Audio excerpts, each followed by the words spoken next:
Yeah,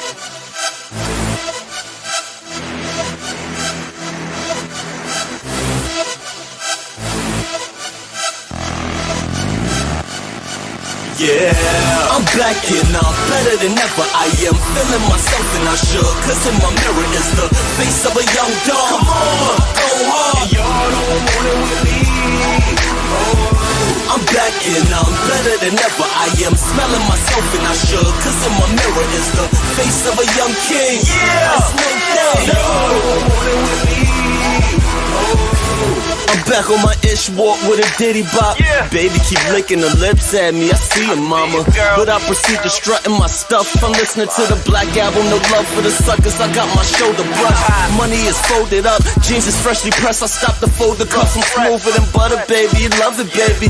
Swiping the text on the Sprint, epic. I spit excellence, get it together. I'm the next to blow, like a car with over 500 horses. It's hard to catch the flow. So anything that's in my path is just a stepping stone. Only of course a beneficial, I connect the phone. No time for idle chatter, I would rather just be left alone. It's only money on my mind, trying to collect the dough. I'm back with another episode. Let's go. So if you're too slow to see that I am doing my thing, I gotta show them that I'm living my life. You can't stop me now. I'm back and I'm better than ever. I am feeling myself and I should, cause in my mirror is the face of a young dog. Come on, go hard. And y'all don't want it with me. I'm back and I'm better than ever. I am smelling myself and I should, cause in my mirror is the face of a young king. Yeah, it's no thing. No, want it with me. I am smoother than peanut butter, still I'm rough around the edges. Like you ain't cut the crust from off the bread. My talk is slick enough to get a fiend to loan me $1, but still I'm thug enough to bust a head. Listen, I bring the balance just like one of them wristbands, and stay grounded while you dudes is sinking like quicksand. I'm always up like a bike with a kickstand, so if you think you'll ever catch me sleeping, better switch plans. I grab the latest flavors off the kickstand. My dress code is always on point like a snitch hand. Yeah, I got the same desires as a rich man, so I can't leave the earth without having a pot to piss in. I'm only twisting up the pot when I'm pissed in. I know for a fact that if I can't smoke the fifth pin, y'all old dudes are playing dirty like a pig spin. I give them not a minute like a clock with no big hand. I'm back and I'm better than ever. I am feeling myself and I should, cause in my mirror is the face of a young dog. Come on, go hard. And y'all don't want it with me. I'm back and I'm better than ever. I am smelling myself and I should, cause in my mirror is the face of a young king. Yeah, it's no thing. No, don't want it with me. Winners aren't losers. They're winners like me. A loser's a loser. Which one will you be? Winners do deals and winners get rich, while sad little losers sit there and bitch. Yo, yo, yo, yo, yo, yo, yo, yo, yo, yo, yo, yo, yo, yo, yo, yo, yo. Yeah, what's good, everybody? Yo, it's your man's Izzy Bears, a.k.a. Israel Mills. You know the drill. This is the Real Spill with Mills show. Let's go. Let's go. Let's go. Let's get it. Let's get it. Let's get it. Let's get it. Yo, I pray that y'all are having a marvelous Monday afternoon. Yo, it's good to see y'all. Good to be seen, man. Y'all already know what it is. Y'all already know what's hitting for. Y'all already know how we do. This is how we do it. Na na na na na na na na na na na na na na na na. Ooh, yeah, yeah. Yo, what's good with y'all? What's the deal? What's the deal? What's the deal? Yo, before we get into today's topic is the number one reason social media debates are just social theater, the illusion of winning clown shows. The illusion of winning clown shows. Like, yo, fam. So, shout out to one of my co-hosts, Rogue C. Rogue C, this is dedicated to you. This is not a dig or a diss. I just had to let you know, my beautiful younger sister. I just had to let you know because what you call a win in a debate is not even hardly that. Like when I get on Tough Talk Thursdays, I don't come up there to debate with y'all. I come up there to converse with y'all. And yeah, there's gonna be times where I have strong opinions and I have my opinion, but that's really all that it is. Now, my opinion is an informed opinion based on life that I've lived and people that I've been around. And the funny thing is, when we came back to this channel and we started, conversing with the people on this channel about, yo, if you put a woman in the friend zone, which is very, very rare, can that woman get out? And 95% of the men over here said, hell no. So I guess it's one of those subjective things. So, but we're gonna get into all of that in a minute. But before we do, let's talk about the likes, because likes are absolutely free. Talk about the likes first. Likes are absolutely free. Likes don't cost you absolutely free 99. So do like the homie Trish say and hit the like button. Come on, push a button. You heard her. Likes are free. Push the like button. Push a goddamn button. Likes are free 99. They don't cost you a damn thing. All right. So likes, the LIKES are free, but the LIGHTS, the likes, that cost money and they cost money. So if you be so kind, if you feel so inclined, support the show, support the stream. Now, me and show me the money. No! The spot for a Glock. I took a loss over floss, but still got a knock. Money! Show me the money. yes, sir. Show me the money. You know what I mean? Support the show. Support the stream, you know what I mean? You know what I mean? You know what I mean? I really appreciate y'all coming through. Y'all could have been anywhere in the world, but y'all chose to be here with me, and it means the world with me. So let me welcome some people in the building. What's up? Make sure, what up, Emperor Kojak 3 and 3 the Great. Make sure y'all subscribe to Kojak 3 and 3 Gaming. Check him out. My guy Gas Master's in the building. Salute, Gas Master. What's up? What's up? What's up? What's up? What's up? T-Dub, yeah. What's up, T-Dub? What's going on? Make sure y'all support the show, support the stream. You know what I mean? At least hit the like button. Likes are free, all right? Likes are free, all right? We didn't get a chance to put everybody up. So let's go ahead and celebrate our guy, Crown Heights Brainiac, who was sponsor of Friday and Saturday's show. So I appreciate you so much, my guy. Emperor Kojak 3 and 3. Excuse me. Lord have mercy. Lord Jesus. The nose thing. Both of my nose guards. My nose guard just fell off for these glasses. That's the second nose guard. Anyway. Celebrate Imperious. Imperious, you gotta give us some of that big money you got, man. Share some of that supremacist money you got with us, man. Jesus, Jimmy Cricket, why you don't want to share that supreme paper that you got, man, that you say that you have? Share some of that legacy money with your boy. Shout out to Imperious. Share some of that legacy money with your boy, all right? And then we will be more than glad to celebrate you if you give us some of that legacy money. We need about let me borrow about like 5 million real quick. I'll get it back to you. Let me borrow about 5 million. I'll get it back to you. I promise. I'm so dope with it. I'll give it back to you plus 5 million. You loan me 5 million, I give you back 10 million, but I need like 3 years. I need like 3 years, and I will give you back 10 million if you loan me 5. Man, matter of fact, don't loan it to me. Invest it with me. Invest it with me, player. Invest some of that legacy money that you have with me, that you claim that you have. But you know, shout out to TMKC. Hey, sis, what's going on? Good to see you. Good to see you. Good to see you. So we're going to get into this. We are going to get into this. This was inspired by the alleged debate that I had with Rogue C. And what she failed to realize was it was not a debate. I wasn't looking at it as a debate. Part of the problem with these so-called debates on social media is they're not very sincere or very genuine, because the moment that if let's just say you're on a panel, right? And let's say that you are a critical thinker and you are able to think for yourself. The moment that you start speaking, and you say something that the crowd or that the panel doesn't agree with, they start cutting in and trying to keep you from fully articulating your full point. So they hear a piece of what you said, and then they'll jump on you before you can illustrate your point. So there's no way that is a win. There's no way, like in real debates, that's not how that works. Plus, we gotta get it to. So let's talk about this. Let's talk about this. So the number one thing is this, right? The number one reason to me, and I got more, I always put one, but you know how I do. I always got like multiples, right? I got multiples for you.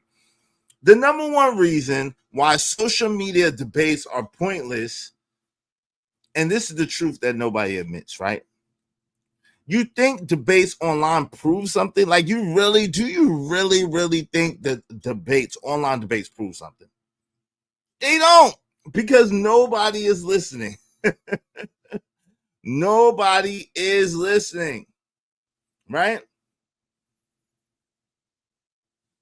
Online debates suck, and it's not for the reason why you think. See, while debates feel powerful, the internet flipped them into performance. Okay, so it's no longer about persuasion. It's no longer about being able to fully articulate your point. It's no longer about intellect and outwitting your opponent. It's about a clown show. It's about performative theater, right? Echo chamber debates, and that's really what it's boiled down to. And what I said, like when you say something, instead of you see a debate, you're supposed to be able to, your opponent is supposed to be able to articulate their full point and their full idea, and then you're supposed to be able to articulate your full point and your full idea, and then the audience gets to decide. But what happens nowadays is when you speak against the masses, when you speak against what most people think, when you speak against people's confirmation bias, then they turn on you and they try to jump you and keep you from being able to totally articulate your point. So really it becomes echo chamber debates. And it's the illusion of winning. It's a clown show. Nobody's winning these debates. They're yelling in echo chambers. Nobody's really winning these debates. They're yelling in echo chambers. What's up? 18th letters in the building. Good to see you, family. Shout out Izzy. Yeah, it's just a circus and entertainment. And that's all that it is. Let's just be honest. Let's be honest, 18th letter is just entertainment and a damn circus. That's a fact. What's going on, Royce M? Yo, what up? What up? What's goody? What's goody? What's goody? Good to see you, family. Good to see you. Royce M is in the building. Good to see everyone. Hey, Cynical One. Hey, Cynical One. What's going on, Sugarfoot? How you doing? Cynical One is in the building. All right. Make sure y'all hit the like button on the way in. Likes don't cost you nothing. Likes cost you absolutely nothing. GZ said the host got to control the panel. Yeah. That's true. At the same time, what happens is a lot of times, and I'm guilty of this too from time to time, if I agree with the person that's speaking, then there's a natural human inclination to let them rock. If I disagree with the person that's speaking, there's a natural human inclination to cut them off and to stop them from being able to speak. And we all are guilty of it. I'm not sitting high and looking low. I'm guilty of this too. I'm guilty of it too. When someone's saying something that I don't agree with, or that fundamentally I have an issue or problem with what they're saying, I'm more likely to cut them off. Hey, what's up, Gemini 605? Great day. Now I do try to be aware and cognizant of it, and I do try to keep from doing it, but I have done it multiple times. It's probably not the last time either, right? Yo, this is why social media debates is just digital theater. They aren't about truth. They're no longer about truth. They're about who performs the outrage better. They're about who performs the outrage better. Stuart Hall has a theory. It's called media framing. Media and social media equals spectacle. Debates equal theater. Audience equals entertained, and nobody learns. Nobody gets better, right?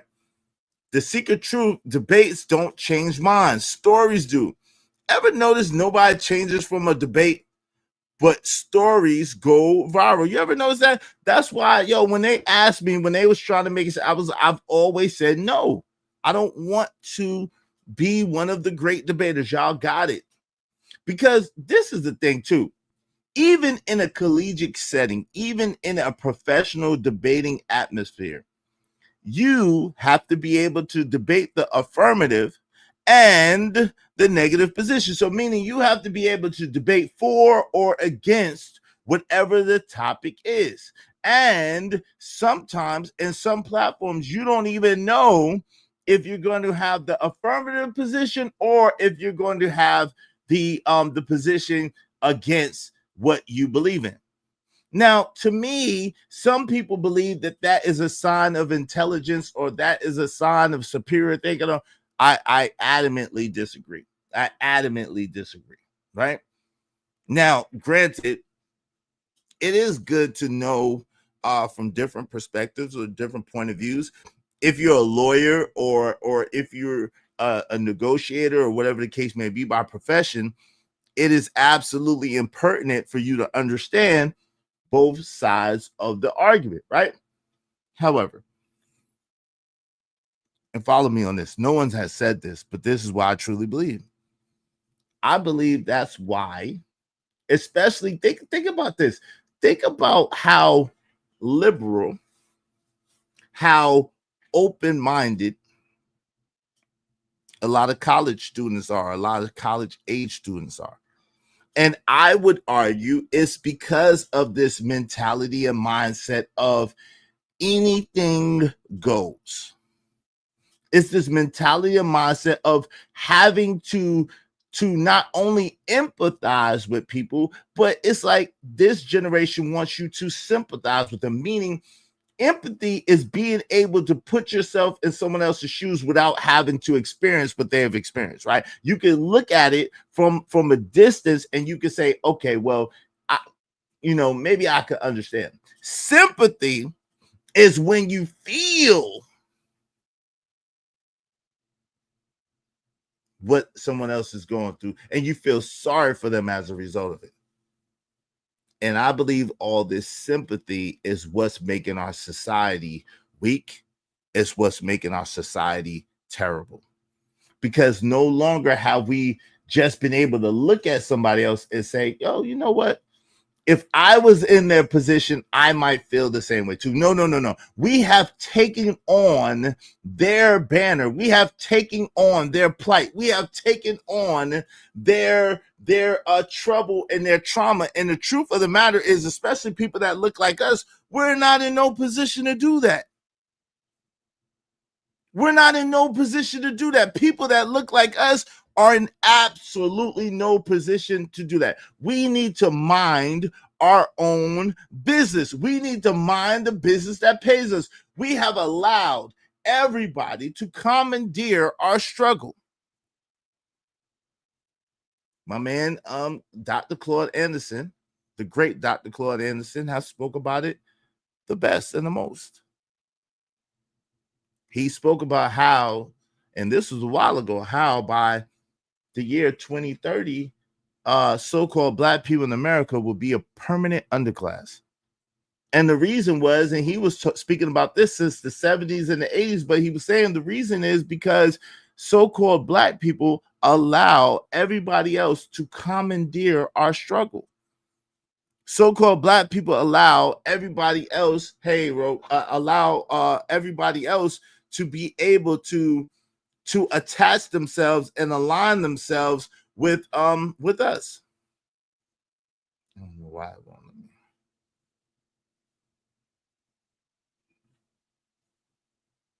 Okay. Right? Shout out to Brownsville. Thank you, Brownsville, for setting it off right. Instead of a debate challenge, y'all should start a vacation challenge. Encourage people to touch sand and enjoy life. Peace, love. Hey, peace and love. Appreciate that. And I'm sure that's because you've been vacationing lately. You always gonna be the champion. Yo, thank you. Y'all be like Brownsville only by hitting the super. Don't be like him. No, no, I'm just kidding. Yo, be like Brownsville. Support the show, support the stream. I mean, I appreciate you, Brownsville. Thank you. Thanks, man.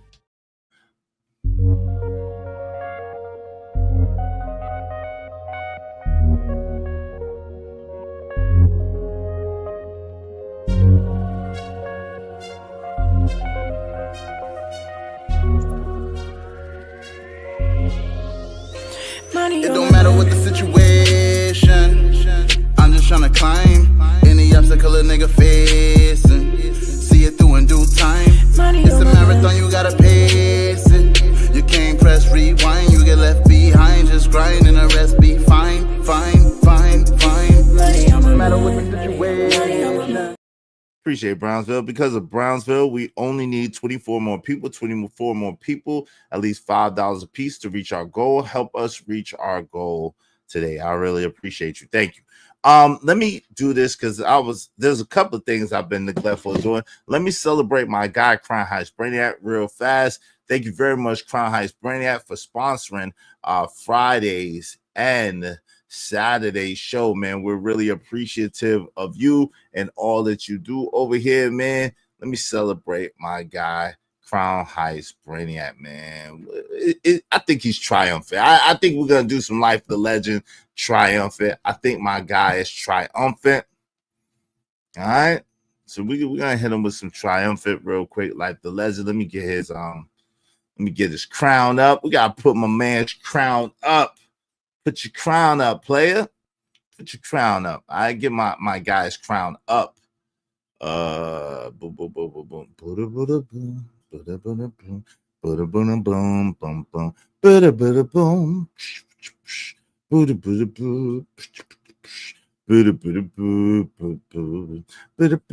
Boom, and the man diamonds and pearls. Crown. We gotta put crown up. All right, we're gonna celebrate our guy, Crown Heights Brainiac. All right. Put his crown up, man. Put them crowns up, man. I don't know why it's taking so long for that crown to come up, but we're gonna put it up nonetheless, and forever the more. Let's get it. Damn, it's taking a minute. What the freak?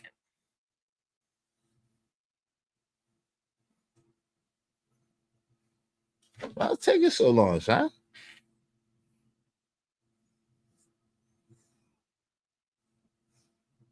All right, there you go. Shout out to my guy, Crown Heights Brainiac, sponsoring our Friday and Saturday show. Yo, bro, I really, really appreciate you. Thank you very, very much. Shout out to Crown Heights Brainiac. Let's go dark on him. Let's get it so Crown can get his credit that he deserves. Let's go. Thank you very much, bro. Y'all make sure y'all support the stream, support the show. In the meantime, in between time, let's get it.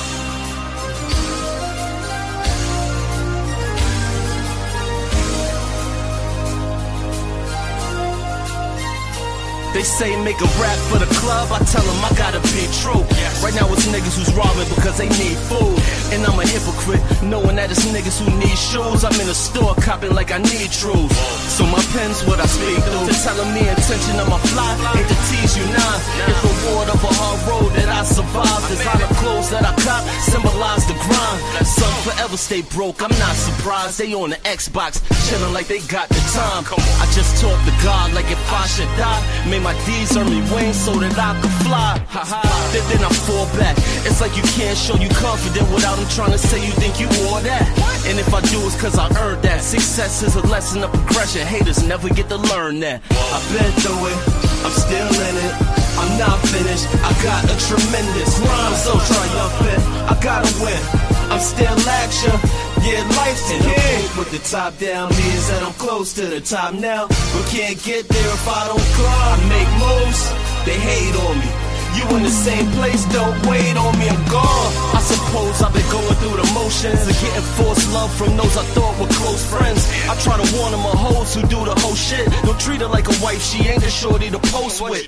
How is it they can't accept that notion? They look at me like it ain't my business to put my nose in. Whoa, so maybe next time I shall lie. Sit back and watch my fam close his eyes and drive. But yeah, I pull back.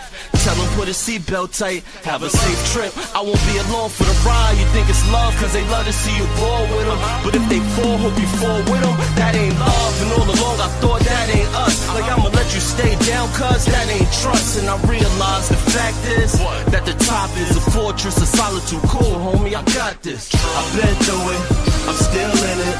I'm not finished, I got a tremendous rhyme so triumphant. I gotta win, I'm still action. Yeah, life's in the paint with the top down means that I'm close to the top now. But can't get there if I don't climb. I make moves, they hate on me. You in the same place, don't wait on me, I'm gone. End of the day, they don't wanna see you triumph, but still I beat the odds like David and Goliath. With one stone and one sling, one chance to try to pull Excalibur sword from out the stone and become king. If I don't know nothing else, I know one thing. I got enough grind to turn a carrot from a pumpkin. Flip a Benz off of a nickel, I'm triumphant. But I'd rather squeeze a mini mansion out of one pen. I never boast or brag or try to rub in. I just recognize when niggas is too content. I'm content sitting with a queen slumped in an S-Class 550 playing with the functions. I'm hopping out the range, sitting at the steakhouse. Pass around cigars to the hood, cause I made it out. So niggas start talking with their hate mouth. My life is all math, I subtract the lames out. I've been through it, I'm still in it. I'm not finished, I got a tremendous rhyme so triumphant. I gotta win, I'm still action. Yeah, life's in the paint with the top down means that I'm close to the top now. But can't get there if I don't climb. I make moves, they hate on me. You in the same place, don't wait on me, I'm gone. Yes, sir. Yo, shout out again to my guy, Crown Heights Brainiac. Thank you for sponsoring Friday and Saturday show. I really appreciate y'all. Be like Crown Heights Brainiac and support the show, support the stream. I mean, dope discussions deserve dope donations, compensation for the conversation. Let's do good business. Some more people walked in the building. Yo, let me welcome some more people into the building. I really appreciate each and every one of y'all. Y'all could be anywhere in the world, but y'all chose to be here with me, and it means the world to me. Shout out to Bucket 88. What's up, Bucket 88? Is in the building. What's good? What's good? What's good? Bucket 88 is in the building. Yo, Gasman said facts. The audience already has a bias when they say who wins or loses, not to mention nobody wins or loses in those anyway. LOL, that's a fact. Gemini 605, 18 letter. What's up, family? What's good? True. But we have to be the grown-ups. Yeah, what's up, Bucket 88? What up? Is Bartholomew? Now Bartholomew Mills. Shout out to that. It's always a funny middle name. Hey, Rogue C is in the building. We just talking about you. A few points out from me. I'm just talking about you, Rogue C. Yo, you got your wrench. So shout out to Rogue C. Use it responsibly. What's up, Ski Mask Citizen? What's up, KO Black? What's going on? I love vacations. Told you I am headed to Africa, Cape Town. Shout out to that. Yes. Shout out to you going to Cape Town. That's what's up. Congratulations. Abi Wardy, peace. Shout out to all the people going on vacay. I haven't worked hard enough to earn a vacation yet. I got to grind harder, work harder so I can earn a vacation. I haven't. Hey, Almanaz, how you doing? Almanaz 78. I have not earned a vacation yet. I got to work harder. I got to grind harder. I got to go harder. So, yeah, I haven't earned that good vacation yet, but hope prayerfully by the summertime, I will have earned a vacation and I'll take a vacation. Summertime. Maybe I might take a little something for winter too. I don't know. We'll see. It depends on if my son wants to do something or not. Like Jeezy said, I need a vacation. I need a vacation. Hey, I gotta work hard. I gotta grind harder, play. You know what I'm saying? Grind hard, then you can play hard. You feel me? You grind hard, then you can play hard. Hey, shout out to my peoples. that supported yesterday for a little something for Jade. I appreciate y'all.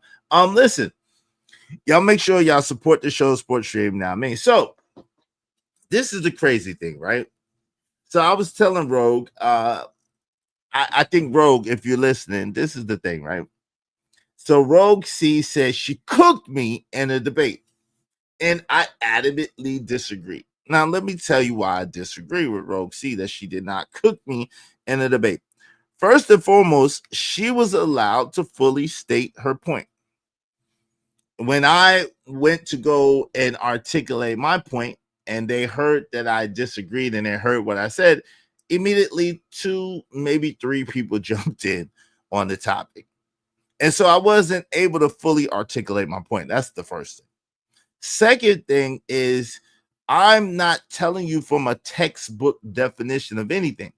And the funny thing is, in order to prove a point or to illustrate a point, we go to the definition. Now, I did use the definition as a basis to try to let y'all see what friend zone means. However, I did also let you know in the same context that, look, the way that women define this particular subject and the way that men define this particular subject as a whole in general is very different. And that is very true, right? There's nothing untrue about the Hey LA Project. What's going on?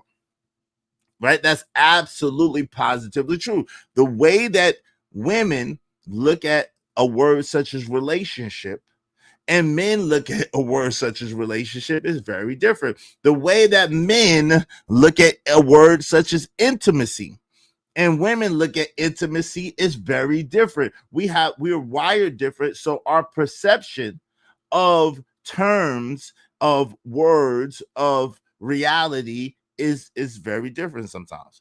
And I believe for people to try to make it seem like, oh no, that's ridiculous. Men and women, there's no definition for men and there's no definition for women, and you're in your emotions, and that's emotional response. No, it's not. It's not emotional. It's not an emotional response. It was a known fact. As a matter of fact, this whole concept of men and women thinking the same is very, very new. And it doesn't even make sense at all. They used to have a book. It was called Women Are from Venus and Men Are from Mars, right?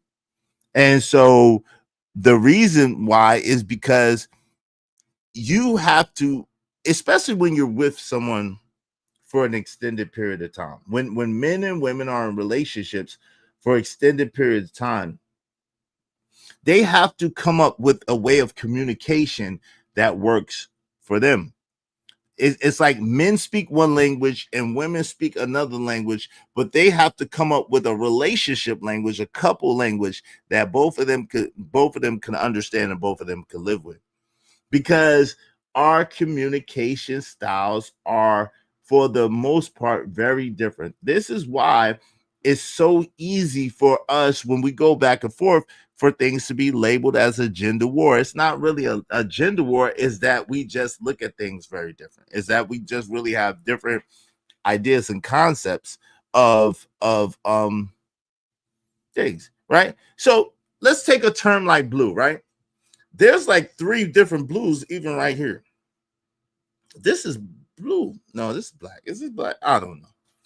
It's black. But there's multiple different types of blue. You have royal blue, you have cobalt, you have navy blue, you have baby blue, you even have Jay-Z blue right now. So there are different types of blue. So when you say blue, I could be thinking navy and you could be thinking royal. And we're talking about the color blue, but our perception of the color blue is very different. So it doesn't mean that you're lying or you're wrong because you're thinking about a royal blue and I'm thinking about a navy blue. That doesn't mean that you're lying or that you're wrong. Yeah, or sky blue centurion. What does that mean? Cerulean. That is what definitions are for. They elevate. That is what definitions are for. They elevate confusion. You think definitions elevate confusion? Is that what you're saying? Or are you saying they're there to alleviate? Oh, alleviate confusion. Alleviate. I think something was missing out of that. I think a consonant. I think a vowel is missing out of that. Alleviate. I could be mistaken, but I believe. Hold on. Let me see, because I don't want to misspeak, because I know I can read.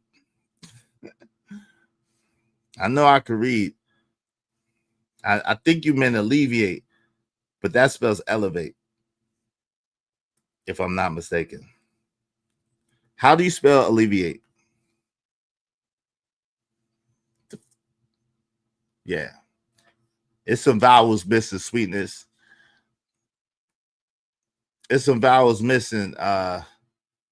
So that spells elevate, but it's some vowels missing. That's how you spell alleviate. Some vowels missing, but it's okay. But I get what you're trying to say. Shout out to D-Rock. What's up, D-Rock? What's going on? But this is the thing, right? So definitions should be able to alleviate confusion. However, the problem is, like I said, a lot of definitions are subjective. So, for an instance, and for example, romance. Romance has a very no, it's all forgiven. It's all forgiven. My sister, I understand. Listen, I don't be driving and I be texting and it types something different. So I told it's no worries. Listen, what's up, her server? Try a leave. All right, but listen. So this is the thing, right? We could go to a word like romance. I gave you one like blue. So blue is blue. However, there are many different types of blue. Romance to women means something different than it means to men. No matter, let's look up the definition of romance. And brothers, I want y'all to be honest with me. You know what I'm saying? If you agree with this definition of romance, if this is how you look at romance, I want you to put a 1 in the chat. If it's not, I want you to put any other number. Okay.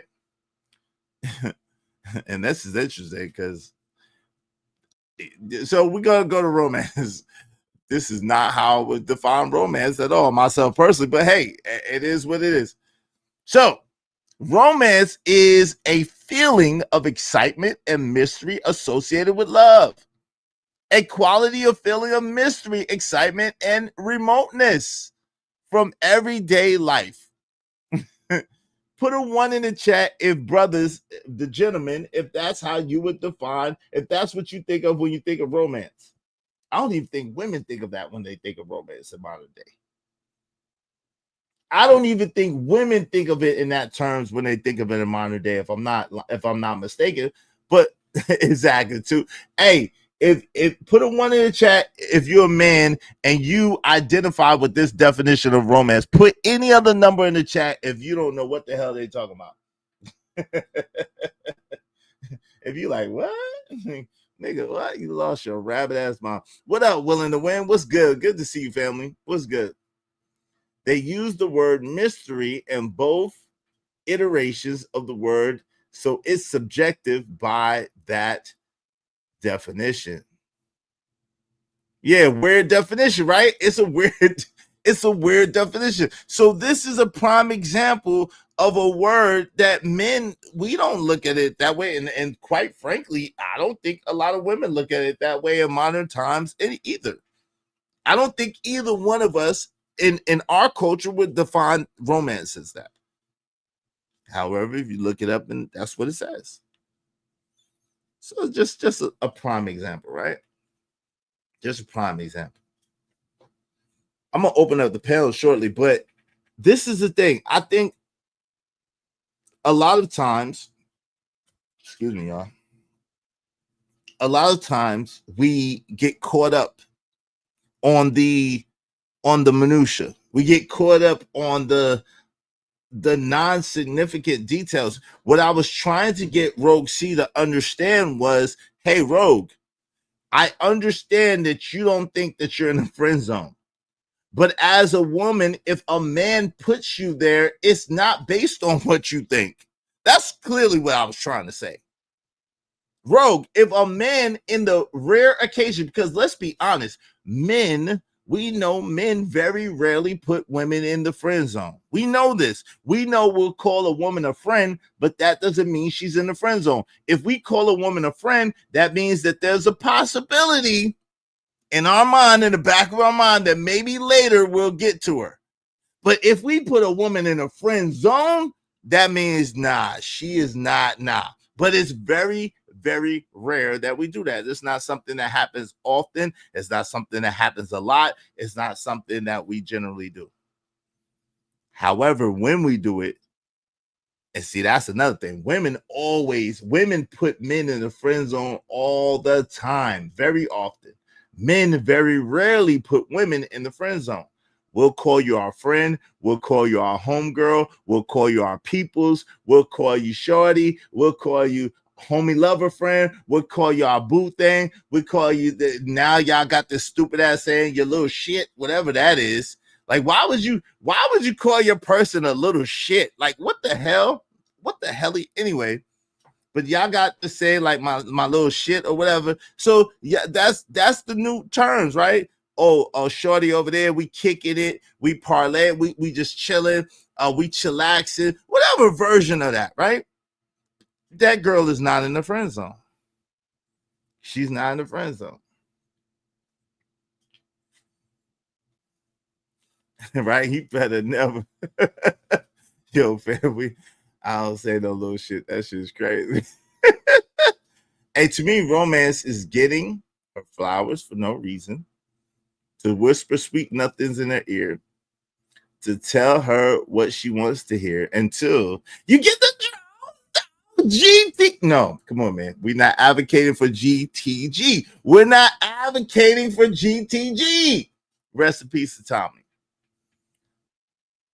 If you could explain mystery, it wouldn't be a mystery. It wouldn't be a mystery. That's a fact. That's a fact. Women too often think y'all are a thing because she gave you her body. Nah, we just smashed. Yeah, there's a lot of, I'm trying to tell. I tried to tell her, but of course, Sharon was getting in the way. He don't want the women to know the truth. He wants to keep these women ignorant so he could have his way. Shout out to Cash Kid Even. What's up? Come on, is it? Hey, you know I'm telling the truth. Yeah, GTG. No GTG, no GTG. Because I'm with AM and I've been saying this. I don't understand how you men are sitting here complaining, but you keep sleeping with hoes. I don't get that shit. And I've been saying that shit. I said it first. When AM called me a white knight for saying it, I said it first. It does not make sense. It don't make sense. I said it first, AM. I've been saying this shit. This was what you call me a white knight for, my brother. But it's not white knighting. Yo, at the end of the day, if you're a man and you're sleeping with hoes, you're crazy. You got to value yourself. If you don't value yourself and you don't value your phallus, who else is? Who else is? So no GTG, no GTD, no GTD. We're not doing that. Get the draws down. No. Me, Kojak, me, don't sleep with 304s and strags. They're not in the budget. That's a fact. Yeah, we don't do that. We don't do that around here. You do not qualify, ma'am. You do. If you're a 304 and you got 304 ways, you do not qualify.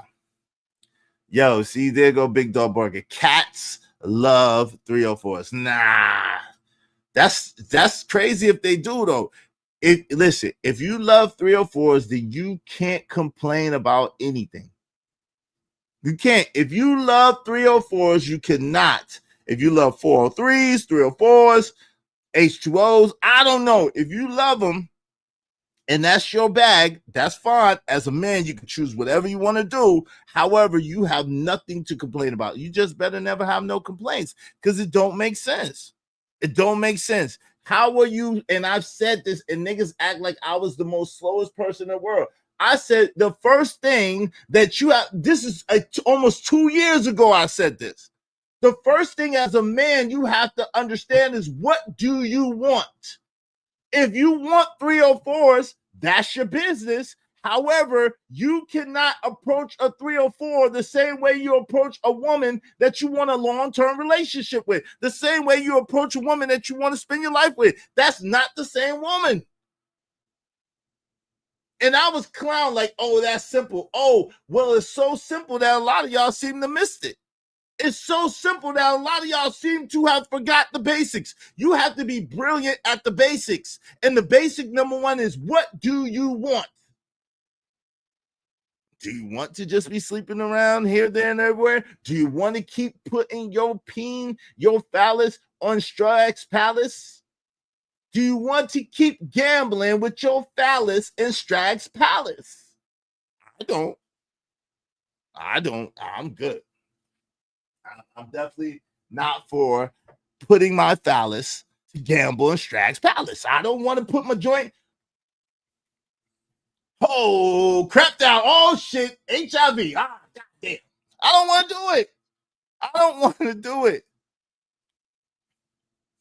Big Dust, I could agree with that. Facts.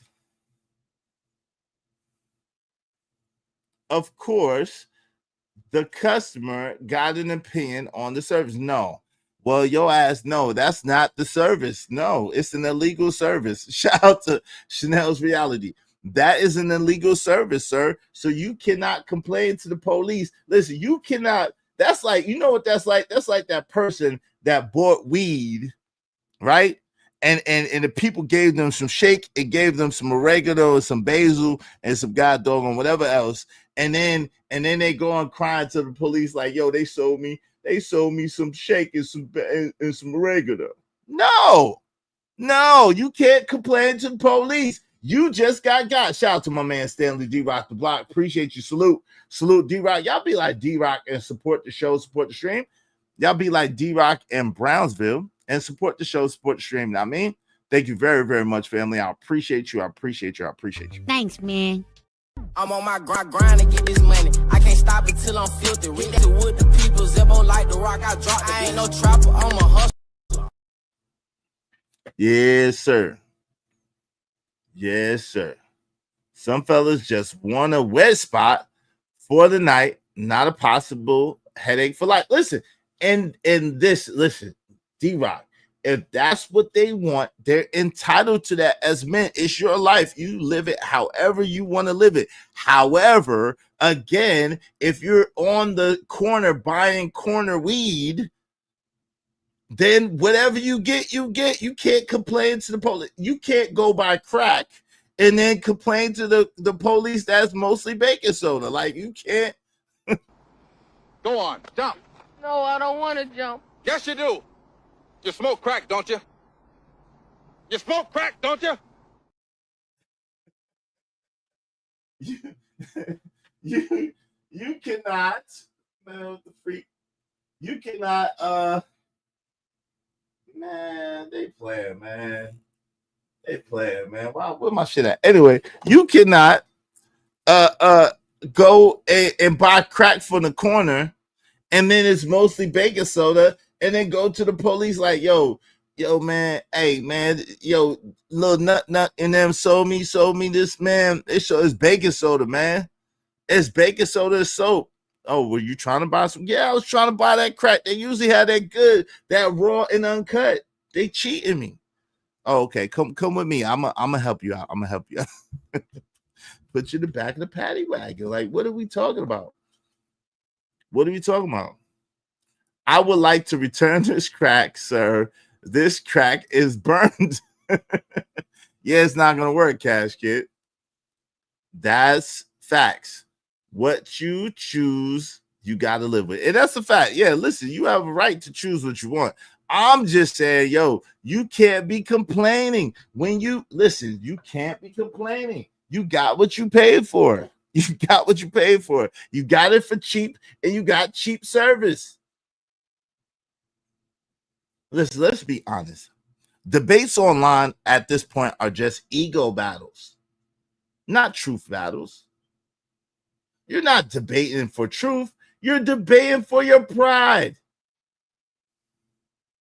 You're not debating for truth. You're debating for your pride. And the fact is, when your little lynch mob gets together and y'all don't agree, y'all keep the other person from being able to speak. That's why the other day when Sharon was up here and we had a full panel, it was a dope conversation. But I was like, yo, let him finish his point first. I know y'all don't agree. Shit, I don't agree, but at least let him finish his point. Then debunk it. Then go after the point. But like, let them get it out. Shit.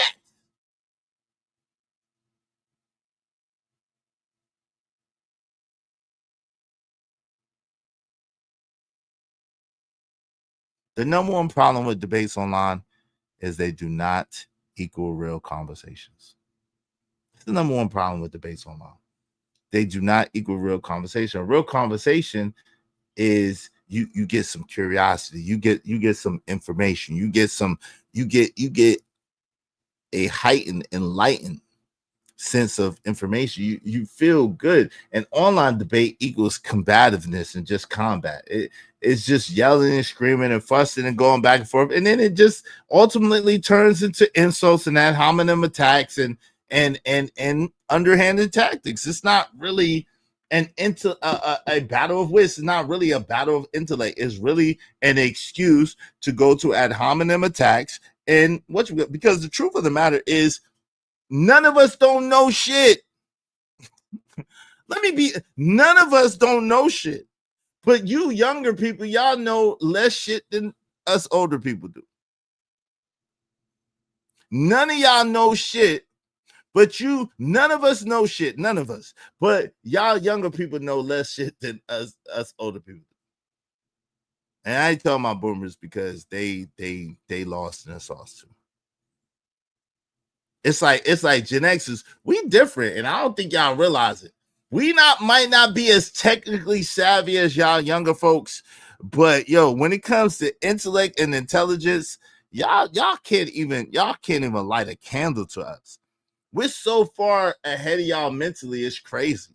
And we're ahead of our parents mentally too. Most of us are ahead of our parents mentally as a Gen Xer, and we're ahead of our children too. Like our children, they're poor little tink tinks. They be thinking, them like, you be looking at them like, yo, are you serious? Are you serious right now? Did you really try that? Like for real?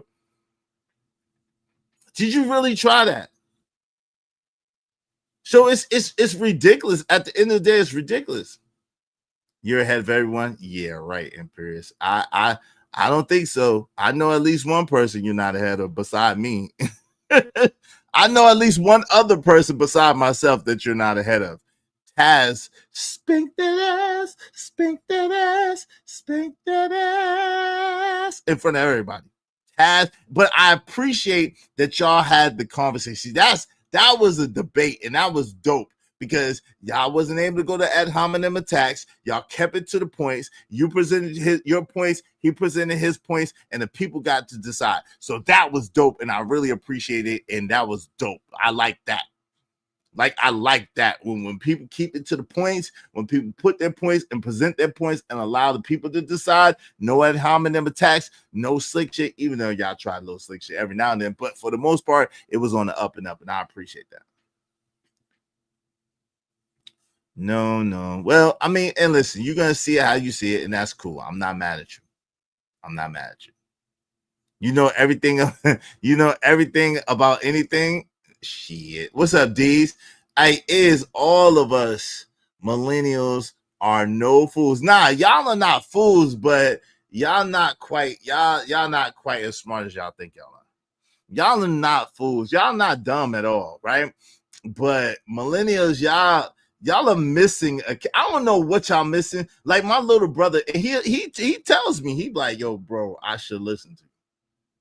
He's like, but I thought I knew it all already. But then in the same sentence, he be trying. Shout out to my little brother. I love him to life. He's a millennial. We're almost 10 years apart. So he's a millennial. So it'd be so hilarious. Like we be talking about the past, like, bro, I should have listened to you, right? And then we're talking about some new shit, and then he'd be trying to school me on some shit. And I'll just be listening, like, word. Like, oh, and then I be trying to like tell him, and then he get mad at me. But I'm like, yo, all right, well, you gonna come back to me 2 weeks, 3 weeks later, and be like, yo, bro, you was right, because I'm right. I'm right. I can see what you can't see. Apparently, I'm always right. It's like when I'm right, I'm right, and when I'm wrong, I could have been right. So I'm still right because I could have been wrong. And I'm sorry because I could be wrong right now. I could be wrong right now, but I'm right.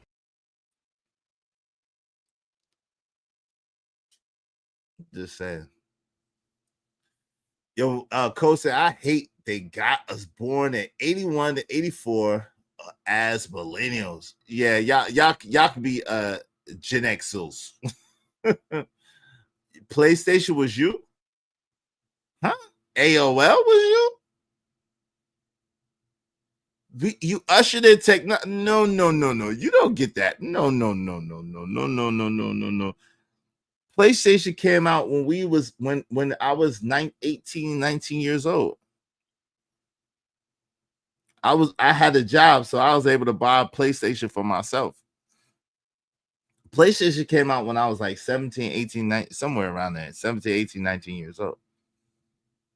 So that's not you. You can't be a kid and think that PlayStation came out in like 91, I think. Oh, I wasn't even that old in 91. In 91, I was 15 years old. Hold on. I think PlayStation came out in 91.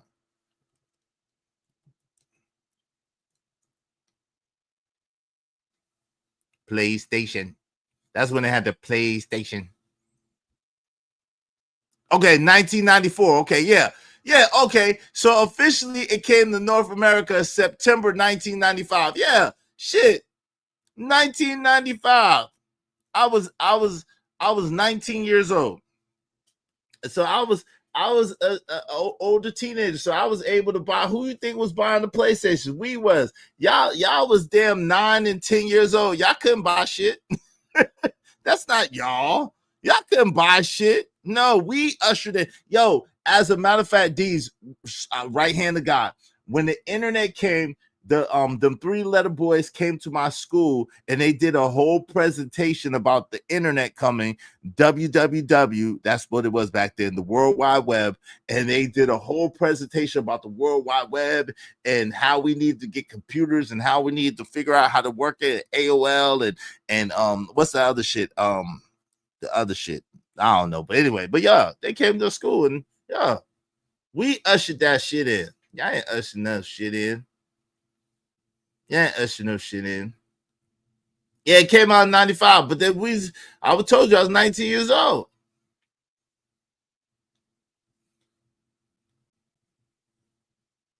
Y'all was 10. Y'all was 10, 8, 10, 8, 5, 6, some of you, 3, 4. Like y'all was baby. I ain't getting no damn. KO Black said, as an older millennial, I looked up to Gen X's as a kid. I peak game when I see it. Shout out to my man KO Black. You one of the smart ones. You one of the smart ones. Yeah, you was 10. And my grandmother got me one for it. Shout out to her. Shout out to that, man. I know you was 10. I know you had to be like 10, 9. Yeah, that's not, no, that's not you then. If you was a kid and you couldn't buy it for yourself, that's not you. That's not you. No. That's like saying, yo, when I was a kid, they had Betamax and they had like Betamax and they had 8 tracks still. That's not me. I ain't buy no freaking 8 track. No, my first joint was a tape. My first tape was EPMD Strictly Business. My first album was Orange Juice Jones. I saw you and him walking in the rain. That's what it was. And then CDs came out. So now you're going to try to tell me CDs is y'all too? No, they're not. No, they're not. CDs is us.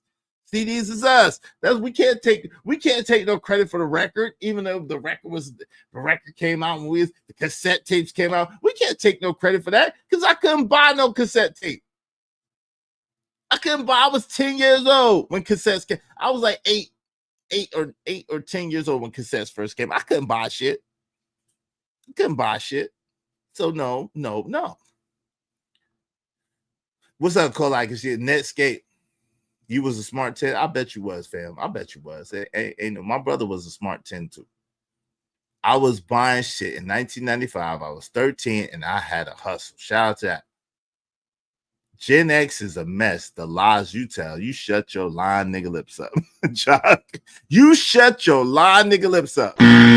You shut your lying nigga lips up. Yo, if it wasn't for Gen X, shit wouldn't be getting back on track. If it wasn't for Gen X, shit wouldn't be getting back on track. Gen X is, that's why we the X generation, just like the X-Men, just like Malcolm X, just like X marks the spot. Gen X is Gen X for a reason. We special in a good way, not in no bad way. What you talking about? We the day walkers. We the last generation that still got manners, that understood how to conduct themselves and behave. We the day walkers. Most Gen Xers are the day walkers. I could put on a suit, I call it code switching. I could do that in a drop of a dime. I could cut all the cursing out. I could put a shirt and tie on, suit, be suited and booted, talk like a whole different person. Or I could be like this and thug it out, and I'm the same dude. This is all part of my personality. Gen X are the day workers. That's what we are. Most of us are the day workers. Most of us are triple threat. Most of us are street smart, book smart, and we got a ton of common sense. A lot of y'all just be having one of that shit. I don't know. A lot of y'all just got book smart, so I don't know what be going. Because y'all go and y'all look it up. Oh, y'all are technologically savvy. Don't get it wrong, because I'm nowhere near as technologically savvy as a lot of y'all. I'm not. But as far as mental capacity, the shit that y'all be thinking is dumb and the shit that y'all be like, oh, is stupid, is an idiot. I'm like, yo, are you crazy? Are you crazy? If is was you can't be an idiot and come from where I come from to get to where I got to. There's no way you could be an idiot. You gotta be something like a genius. But because I see things from a perspective that a lot of you can't relate to and a lot of you don't understand, you scoff at it and you laugh at it, even though I'm right and you're wrong. Even though I'm right and you're wrong. Oh, is an idiot. Oh, it said there's no dinosaurs. But there's bones in the museum. Is an idiot. Oh my God. It said Pangea and there was humans living on Earth. Because they lied to y'all.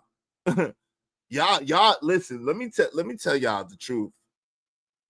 And I listen, y'all are the most lied to, betrayed. They took shit out y'all books that we learned when we was in second grade. They took shit out y'all books. They confused math. Why would you confuse math? They confused math. They started doing shit backwards and they started like changing definition of word. Yo, if I'm lying, I'm flying. Ask people that's older what something means, right? But don't let them look it up. Ask them what it means. And you'll find a consensus between people that are older of what that definition means. And then if you look it up, it'd be something totally different. But it's not because they're dumb. It's because they switch shit up on y'all. I don't know if y'all understand this. Y'all probably don't believe me. They switched a lot of shit up on y'all. You see it if you pay attention, you could see what's going on by them saying, "Oh, well, we're gonna take this out of school. We're gonna take." They've been doing that shit on the low. When we was coming up, they prayed in school. When we was in elementary school, Gen Xers, they prayed in school. When we was in elementary school, Gen Xers, they did the Pledge of Allegiance. When we was in elementary school, Gen Xers, they put up the flag and they took down the flag. When we was in school, Gen Xers, they still could paddle. We was the last ones that still could get paddled at school.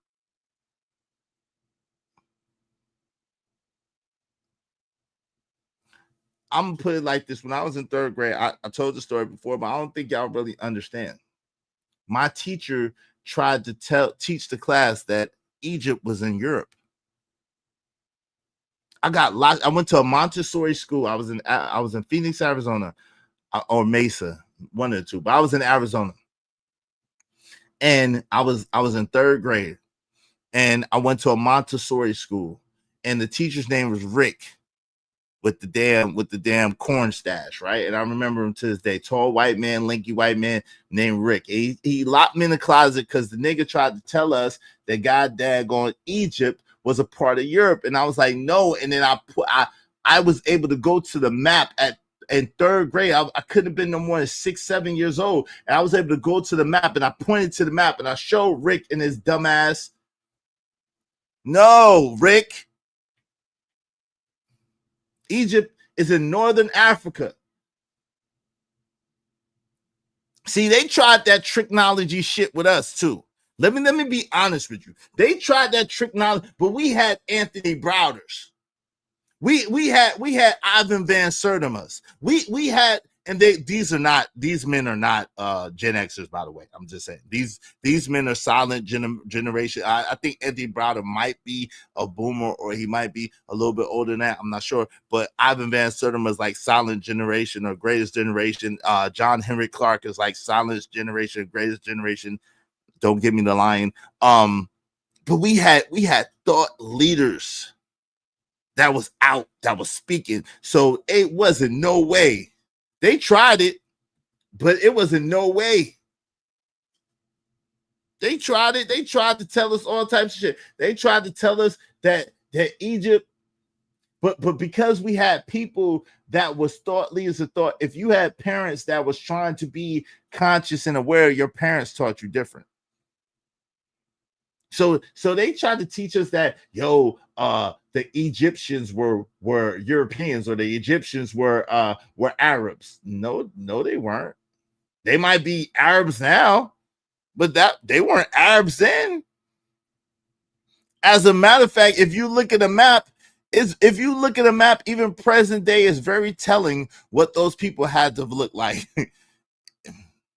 Just because they look like that now, don't mean that they look like that now. There's a lot of people that look a lot different because of commingling, intermingling, and interconnecting, having intercourse and having babies and so forth, so on. Let me read this real quick. Shout out to my man Bucket 88. Thank you for the $10. Gen X, the best.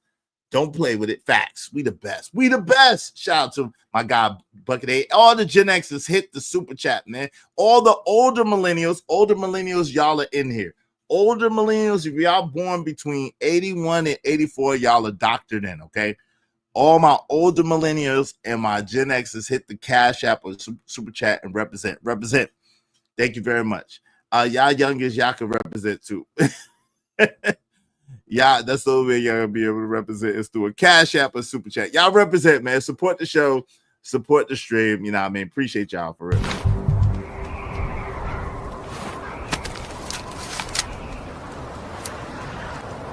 God damn it, I like the way you do bit. One for the money, too many haters. Trade for the homies that be getting that paper. Got money in the pots, money in the wall. Club packed out, everybody on the floor. Got bottles on deck, Patron and Ciroc. Rose, whole case, bottom hole spots. We go hard, we going in. It's no problem. No doubt. Y'all are close. I ain't gonna front though. Like it is true. Like the older millennials, y'all are really like us. Because really the truth is the older Gen Xers are really kind of like boomers. I'm not even gonna lie to you. And I love them. Like Uncle Jeff be apologizing. I'm like, I ain't got shit to apologize for. That was y'all. But Uncle Jeff, shout out to my Uncle Jeff. Uncle Jeff is like, we're both Gen Xers, but Uncle Jeff is 9 years older than me. Uncle Jeff is 9, almost 10 years older than me. So shout out to Uncle Jeff. So it's like, yo, that makes a difference. That makes a difference. You know what I'm saying? Those older Gen Xers are close. The 60s Gen Xers are closer to the boomers. We don't think like them. We just don't. We don't. And so the older millennials and the Gen Xers in the 70s, we like the late 70s, like us, you know what I'm saying? After 75 down, we think alike. We kind of think alike. We kind of operate alike. We kind of move alike. You know what I'm saying? So I will give y'all that. Yes, Jeff is Gen X. Yes, he is. Jeff is a Gen Xer. He was born in 65. He's a Gen Xer. Jeff is a Gen Xer. Shout out to my Uncle Jeff. He is a Gen Xer. He really is. He was born in 65. He really is a Gen Xer. But he's an older Gen Xer. So the older Gen Xers are so close to the boomers that they think alike. They really do. They really do. Yeah. Don't get me started on the original name of Africa was called Ethiopia. Well, there's a couple of different names that was called, but that was one of them. But there's a couple of different names. Yeah, he barely got it. Yeah, he did barely get in. But there's a lot of that, right? A generation is supposed to be 20 years. They shorted Gen X by 5 years on the tail end. Yeah. Yo, shout out to my peoples. Hey, thank you very much. Shout out to Drip, appreciate you. Hey, shout out to you, Drip, appreciate you. Hey, shout out my guy Izzy Bears. Move the period over. Thank you to Drip that sent me $50, but I think it say 5, but we're gonna call it 50. He said, move that period over. And I'm gonna call it 50. Shout out to that. Shout out to my people's TMKC. Thank you very, very much, sister. I appreciate you. Appreciate you. Salute. Thank y'all so much for supporting the show, supporting the stream. I mean, dope discussion, deserve dope donations, compensation for the conversation. Let's do good business. Thanks, man. I'm on my grind to get this money. I can't stop it till I'm filthy. With the people, Zebo like the rock. I drop. I ain't no trapper. I'm a hustler. Hope you don't mind if I say this out loud. How wonderful life is, 'cause you're in the world. I love you. I love you. Appreciate y'all. Salute. What's shameful, big-headed woman? What is shameful, you big-headed woman, Chuck? I love Chuck with her big-headed ass. Always talking shit. Just don't never stop talking shit. What is shameful, big-headed woman? Shout out to Emperor Coach at 303 the Great. Follow our Gen X, stand the F up. You know what to do. Yeah, you know what it is.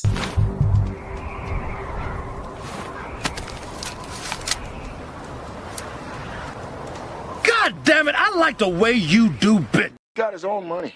And baby, when I tell you he's got his own money, I mean the boy has got his own money.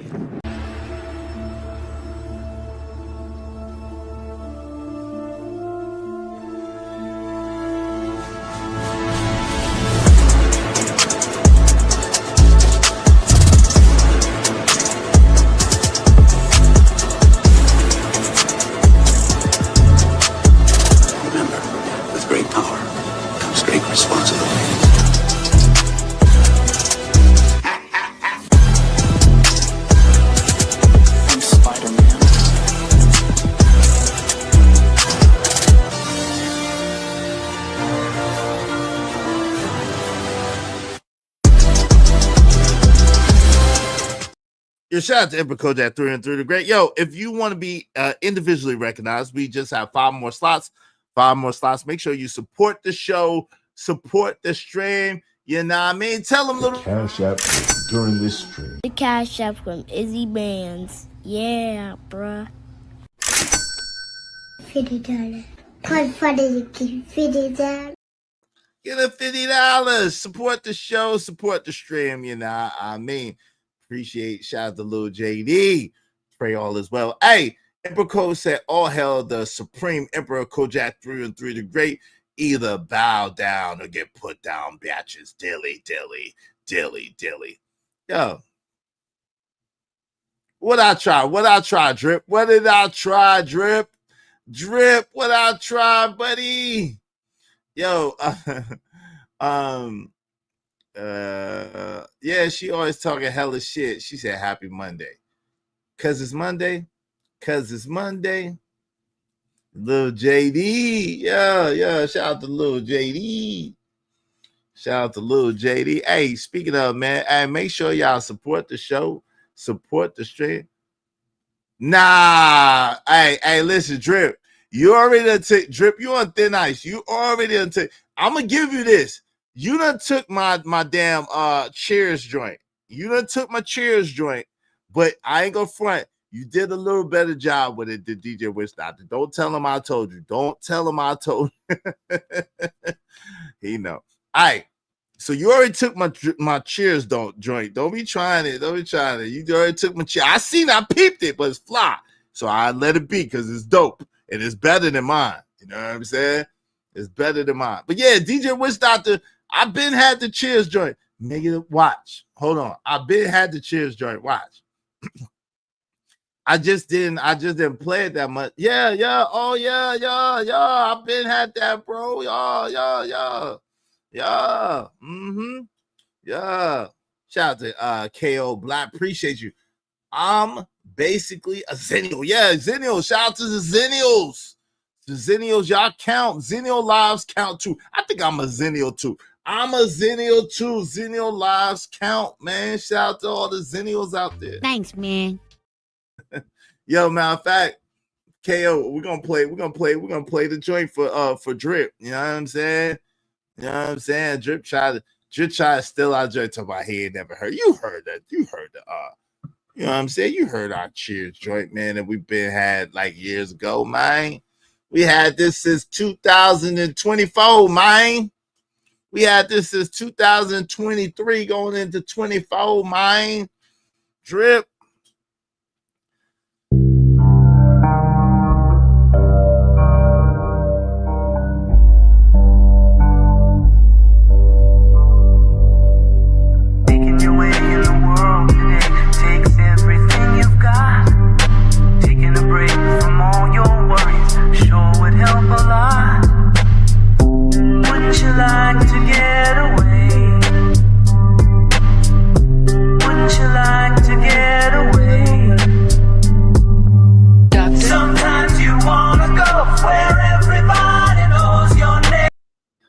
Quite get it the way I needed it to get it. Hey, but yeah, I'm trying to tell you, Izzy, I'm 2024 entering. Shout out to you, Drip. It's all good. Nah, I never heard of it, Izzy. Yeah, I used to play it all the time. But shout out to I like your version better. I ain't gonna front. I like your version better. But DJ, the reason why I don't play it that often because DJ Witch Doctor was like, he didn't feel great about it. But shout out to him. What? Now, Izzy dripped on mine. I like your version better. I ain't no hater. I like that version a little bit better. Yo, I used to listen to Cheers theme song and then turn the channel when the song was done. I was a kid. Yeah.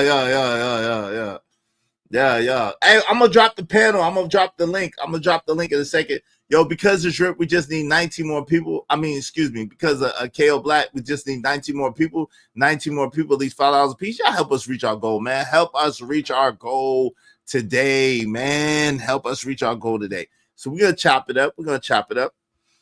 In the meantime, between time, you know what I'm saying? Let me give y'all a little something to ride to, man. Let me give y'all a little something to ride to, man. It's been a long time. I shouldn't have left you without a dope beat to step two. Yeah, man, I gotta give y'all a dope beat to step to, man.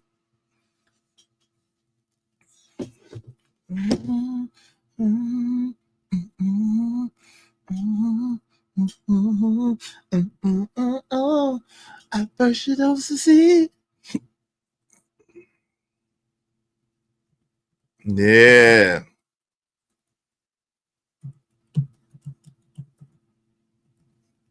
Yeah. The freak. How the freak? Okay. I'm gonna say, what the freak? With me, I hope niggas play. I was once told jewelry and nice clothes don't mean you getting money. That's something that a broke nigga say. Can't stop this money marathon, but they gon' try regardless.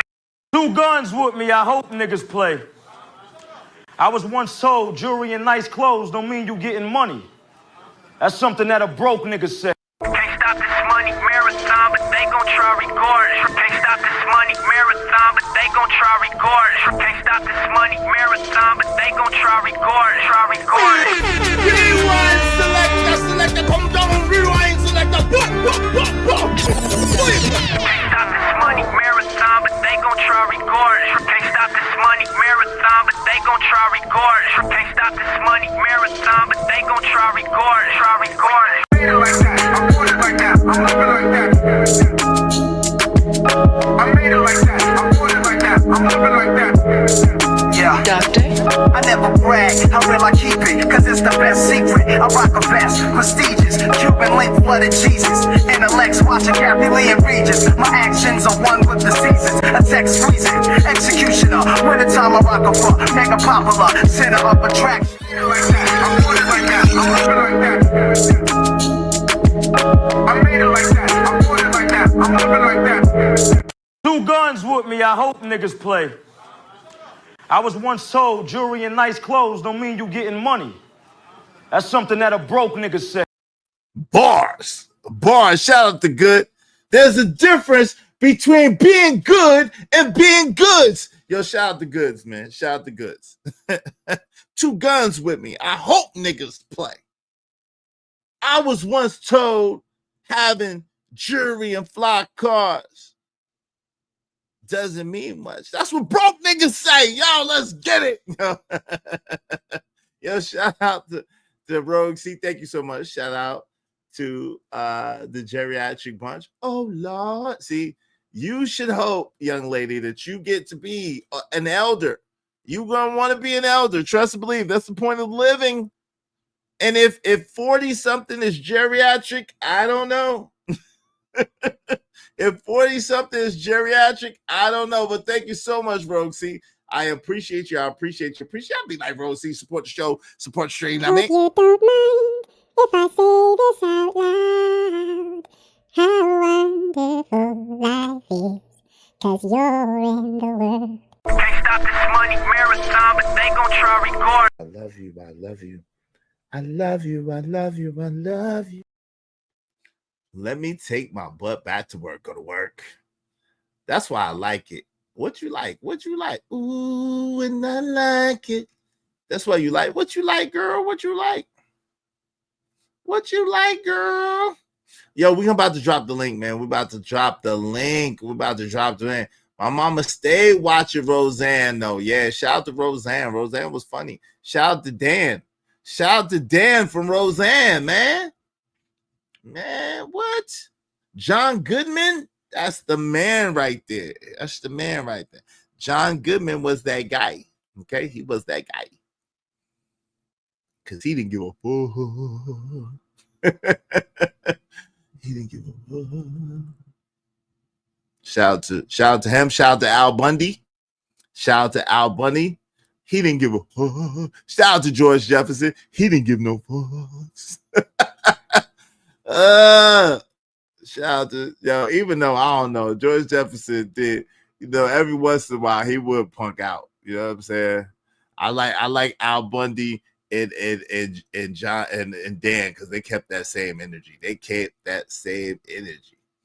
Yeah, shout out to Al Bundy, man. He didn't give no F's, yo. He kept that same energy. You know what I'm saying? I appreciate the same energy. Yeah, shout out to Al Bundy, aka the Godfather of the No Ma'am. Yep, No Ma'am. Oh yeah, Rock was Rock was henpecked though. Rock was henpecked. I didn't really like Rock. I like Joey. I didn't really like Rock. He was self-righteous. And I didn't really like Rock. I like Joey. When I was coming up, I always liked Joey. Even though Joey was broke, Joey kept a baddie with him. And Joey Joey was broke, but he kept a baddie with him. Yeah, Rock was Rock. I didn't like Rock. He always kissing Eleanor ass. No. Eleanor. What? Nah, man, cause Eleanor had that nigga whipped, yo. He knew he couldn't get no better. Yeah, Joey was lazy and broke, but Joey was funny. Joey's funny and he kept a baddie. He was funny and he kept a baddie. So, hey, I liked Joey. Joey was funny to me. I didn't want to be him. I damn sure didn't want to be Rock, nigga. I promise you. Listen, if I got to dig in the garbage for anything, no thank you. No thank you. I don't want to dig in the garbage for nothing. I'm good. No thank you. I did not appreciate that shit. Okay, show me a man digging the garbage. Eleanor, we got a new couch. Eleanor, no the hell we don't. No the hell. If you don't take the Rock, I'm telling you, ain't gonna be able to sleep in the bed tonight. No, we don't. Nah. Eleanor. Shit. What the freak? What did I do? Oh, okay. All right, the link is pinned to the top of the chat. Let me see who did I like. I didn't like because I didn't like Carl Winslow either, yo. I did not like Carl Winslow either. Even though I watched Family Matters, I didn't like Carl Winslow. I didn't like Eddie, and I damn sure didn't like I like Steve Urkel. He was funny. I didn't like Laura. I didn't like most people on I didn't like nobody hardly on the damn Family Matters. I like Steve Urkel because that nigga was funny. But you got any cheese? Did I do that? I like Steve Urkel, but and I like Myra. Yeah, I like nobody else on Family Matters. All of them. Laura sucked. Carl Winslow sucked. Eddie Winslow sucked. All of them just sucked. Ugh. Yeah, I like Myra though, because she kept it real. She kept it real. You know what I'm saying? She was down for Steve. And I like Steve Urkel because that nigga was hilarious. That nigga was a mess. He was a genius, but he was a mess. Yeah, she wasn't even bad. She wasn't even a baddie. That's what made it so bad. That's what made me so angry because she wasn't even like a hot girl. She didn't even look that good. Yo, in my school, in my surroundings, she would have been a nobody. She'd have been nobody. Nobody would have paid attention to her. Like, ugh. I didn't like Uncle Phil either. I don't know. I didn't dislike Uncle Phil, but I ain't like, okay, so on the Fresh Prince, I didn't like, I liked the dark-skinned Vivian. I like dark-skinned Vivian. I liked Tatiana Ali, of course. Of course, I liked Ashley. And I liked Will Smith on Fresh Prince. I didn't really like Carlton. I really didn't like. Oh, I couldn't stand Hillary, and Uncle Phil was alright. Uncle Phil was alright, but I ain't like the fact. Like, I ain't like no dude that their wife told them what to do. I just didn't. I didn't like no dude that their wife told them what to do. Any dude that their wife ran them, I ain't like them. Hey, great afternoon. The Vixen Forever. Always good to see you. Yeah, you know I love Ashley, though. Shout out to Ashley. Shout out to Tatiana Ali. Even though, anyway. Yeah, dark skin Viv for the win. Yeah, dark skin. I didn't like light skin on Viv. That didn't feel real. Yeah, dark skin on Viv would have gotten it back. I didn't want to be with dark skin on Viv. Don't get me twisted. I did not find dark skin on Viv attractive, but I did like dark skin on Viv because she was about that life. And I like Will's mom too, because Will's mom was crazy. I liked Will's mom too on the show. Yeah, Laura was definitely third string. Uncle Phil was rude in real life. He didn't take pictures. Hey, listen, I probably, if I ever get famous, which I don't want to be famous, y'all gotta forgive me in advance. I'm probably not taking no pictures with y'all neither. I'm gonna be honest with y'all. If I ever get famous, I'm probably not taking pictures with y'all neither. I love y'all, but I'm probably not taking pictures with y'all. I might sign some autographs. What's up, Rufus? I might sign some autographs, or I might, you know what I'm saying? I'll be kind to you. I'll be polite with you, but I'm not going to take no pictures either. I'm not doing it because I don't know what type of strange shit y'all going to do with my picture. I'm good. Yeah, what's up, Rufus? What's good with you, man? I heard something you said. What did I say? What did I say this time? It wasn't a bad thing. Okay. But you might have spoke something you were ignorant of. What did I might say that I was? Oh shit! What was I ignorant of?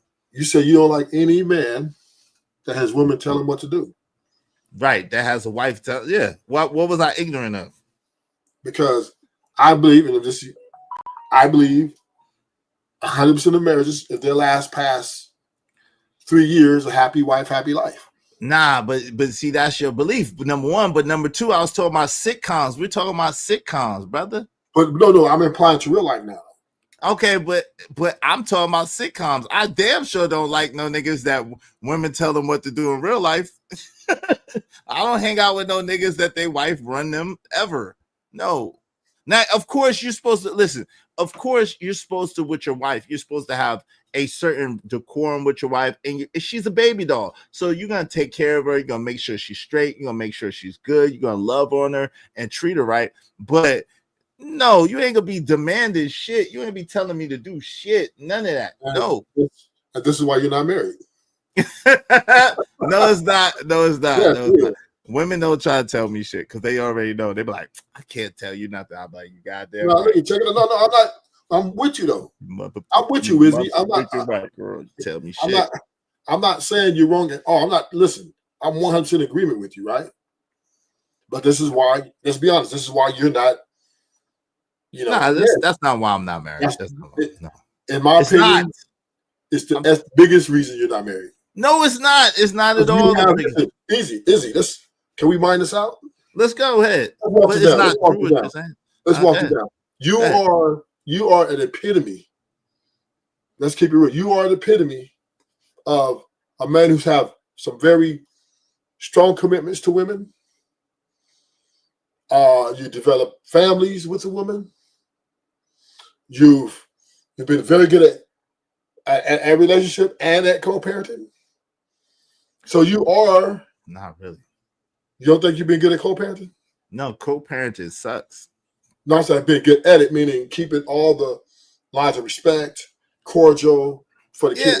Yeah, but it's not easy. Let me be real with you. It's not easy, and to be honest, I got to especially that we don't live in the same household, and I don't pay her bills anymore. Like, you know what I'm saying? Like I do gotta move in a way where, like, unlike I had to move before, I gotta be extra strategic and extra watch the way I talk and watch the way I come across, because at the end of the day, to stay a part of my son's life, you know what I'm saying? I don't want to, if I alienate her too much, or if I push her too far, then I understand that that's going to have a negative effect on my son. And I'm not in the same house to mitigate it. So I'll be real with you. It feels like I'm making more concessions being co-parenting than I did when I was in the same house, because when I was in the same house and I was paying shit, I ain't hearing shit. I don't know. Can we be honest? Let's go. Most married men are doing the exact same thing you are. They're walking on eggshells. Well, I don't quite walk on eggshells, but it is close because it is close. No, I don't walk on eggshells, but it's close. No. Listen, it's close. I'm gonna be honest with you. I'm telling you, it's close now. I that's why I left ultimately, because I said I refuse to walk on eggshells. I'm not gonna walk on eggshells. But now it does seem like it's close, because I got a lot of times I gotta be the more mature one. I gotta be the one that, like, when it start to go left, I gotta be thinking and be like, okay, come on, babe, come on, sweetie. Come on, sweetie, baby, honey pie bunches of, come on, let's bring it together. Let's bring it in. So I'm being dramatic. I'm playing. Once again, I'm 100% in agreement with you. I'm not even trying to like shame you or slight you or nothing. This is why I believe 100% anybody who's married past 3 years or have a long marriage, standing, or even a super long commitment is happy wifing it, happy lifing it, because just to the point you made, Izzy. They don't. No, that's what I'm telling you. They don't. Let me land this though. I'm gonna break it up to you. You gonna, you always disagree because you just like disagreeing with me. But, no, that's not why y'all do that. It's not true. It's not true. Yes. If you're right, you're right. You're still trying to break your illusion. So let's walk this down. Typically, right, when a woman gets upset, she invests a heavy amount in her emotions and her feelings. Can we agree with that? Okay, yes. Okay. Men, when we get upset, we invest a heavy amount in our logic. I don't necessarily I'm talking agree about with in a relationship dynamic. Meaning we think of the kids. We think of we're situationally aware, right? Well, I think that you just said when she starts acting in a manner of hostility, you said let's bring it together. That's right. Not because you're lying. Well. Let me say this now, because that I don't like before. I could ignore it, or before I could play it off, or before I could kind of deal with it in the moment and like nip it in the bud and then move on, because I was able to have the conversations with my son, because we was in the same house. I was like, well, you see this, son, this is this, and this is this, and this is not this. And then he's got to see the way I moved. So it made sense. You see what I'm saying? But now that I'm not in the house and it's kind of on a separate type time, even though, I pay his phone bill and all that, it's my phone and all that, but still, it's just like, it's different. So I do now try to be more conscious, more aware. But before, because you understand. But that's out of the house, though. That logic and emotion are opposite. Yeah, but what I'm telling you is meaning if someone's hyperly emotional, right, and is investing in this emotion, logic to emotion sounds like you're talking Chinese to an English person who speaks only English, right? It's the same equivalent. Meaning, if you're logically trying to talk to someone who's hyperly emotional, it won't go well, right? They don't, because it's, how you say it, it's irrational. Being emotional is irrational. Right, but this is and this is what. Hold on real quick. No, Rufus, hold on real quick, because I got to be honest, because you're kind of conflating things, right?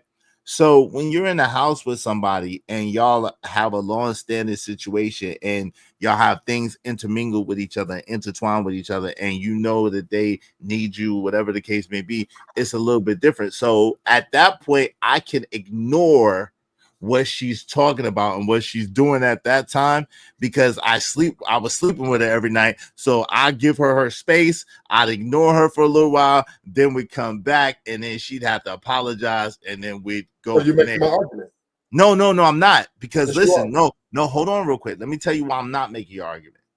Because when we was living together and she was relying on me, and this part of the thing that she probably didn't like, she had to be the one to come to the table, and she had to be the one to be the more humble one, because I'm the one taking care of most of the stuff. So she had to be the one to be the one to, like, yo, I gave her space and I gave her time, but she would have to be the one to come to me and be like, you know what, I should have said that different, or I should have been better, or I should have did, you know what I'm saying? Now, like, you know what I'm saying? Like, it's not quite the same because she's taking care of her own shit. So, like, but what I'm saying is, typically men, right?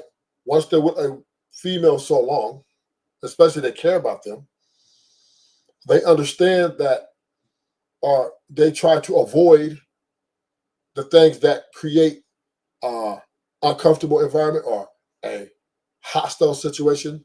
We lean on logic to say, you know what, when she gets to being a certain way, we either walk away or we kind of, agree to disagree, or at least try to agree to disagree, whatever. Men typically acquiesce and adapt. This is how we keep the family together, right? This is why happy wife, happy life is the only way. Because if you try to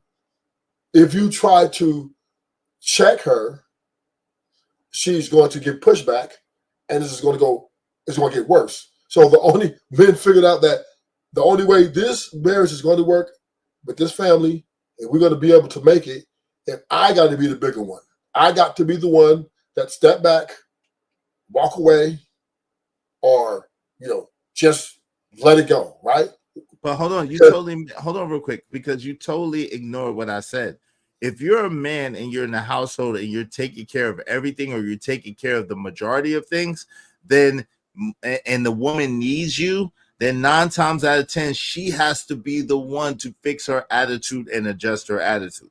But they don't. So no, they do. Right? They do. And so now she might have an attitude about having to fix her attitude, or she might not want to fix her attitude. But if she needs you and she respects you, she's going to, at least for her own best interest, fix her attitude and fix the way she approaches. So it's not a happy wife, happy life situation. If you're the man and you're taking care of your household and she relies on you to whatever degree, then she's gonna, because at the end of the day, and I was quick for this, I'm like, yo, like, come on, man, like we don't do that. We not operating like that. Like, we not going there. And like I said, she's a sweet person overall, but everybody has their little, and sometimes I'm annoying. I know sometimes I'm annoying. Sometimes I get on people's nerves. It is what it is. And but there's a way to speak about everything. There's a way to approach everything. There's a way to do everything. So I was not one of those people that was allowing her to dictate how it was going to go. No. And that's why if it don't go my way, it's no way. It's my way or the highway. Point blank and period. And that's why you guys are not together. So and that's right. But this is the thing, though. This is the thing. We're not together because I stick to my principles, right. and I meant what I said. But when we did go our separate ways, it wasn't nothing crazy. It wasn't nothing drama filled. She expressed what she wanted to do, how she wanted to do it. I expressed what I was going to tolerate and what I wasn't going to tolerate. And if she wasn't going to follow what I was saying, then I can't be there. You can't.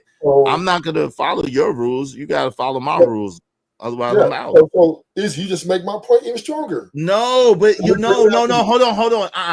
I'm not making your point because hold on real quick. No, oh my gosh. No, you're saying what you're saying is that if you're in a marriage, and let me tell, and correct me if I'm wrong. What I'm hearing you say. If you're in a marriage for 3 years or longer, in order for it to be successful, it's got to be happy wife, happy life. That's what you're saying, right?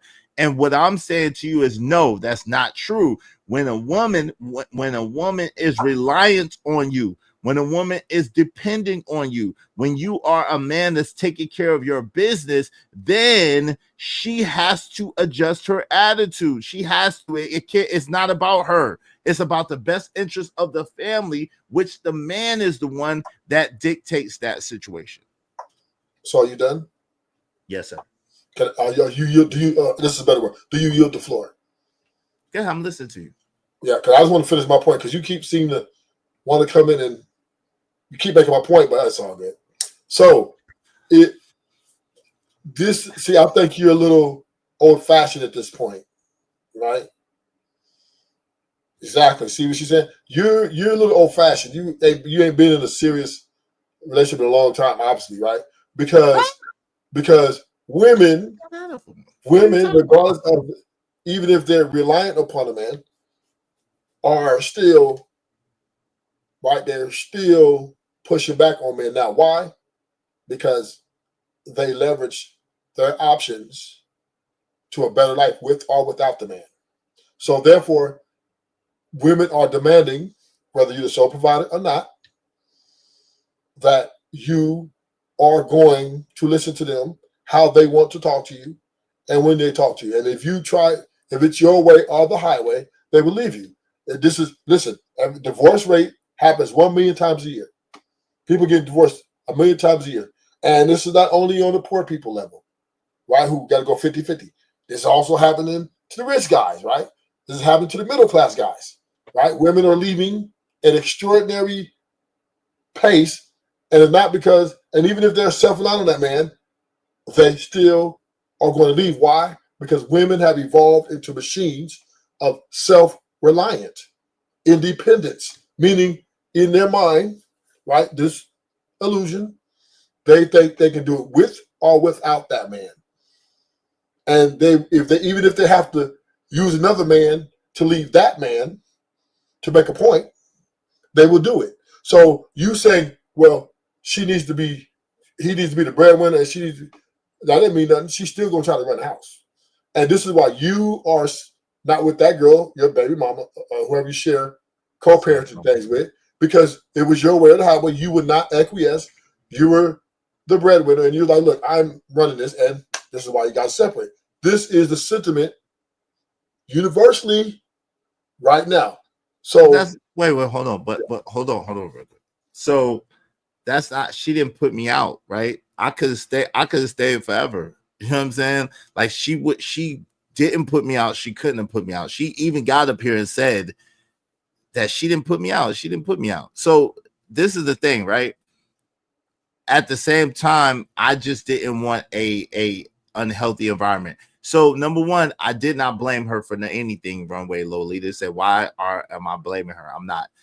Number two, Dina, if you're the type of woman who does not desire to please your man, then that's on you. That's a you problem. That's not a him problem, right?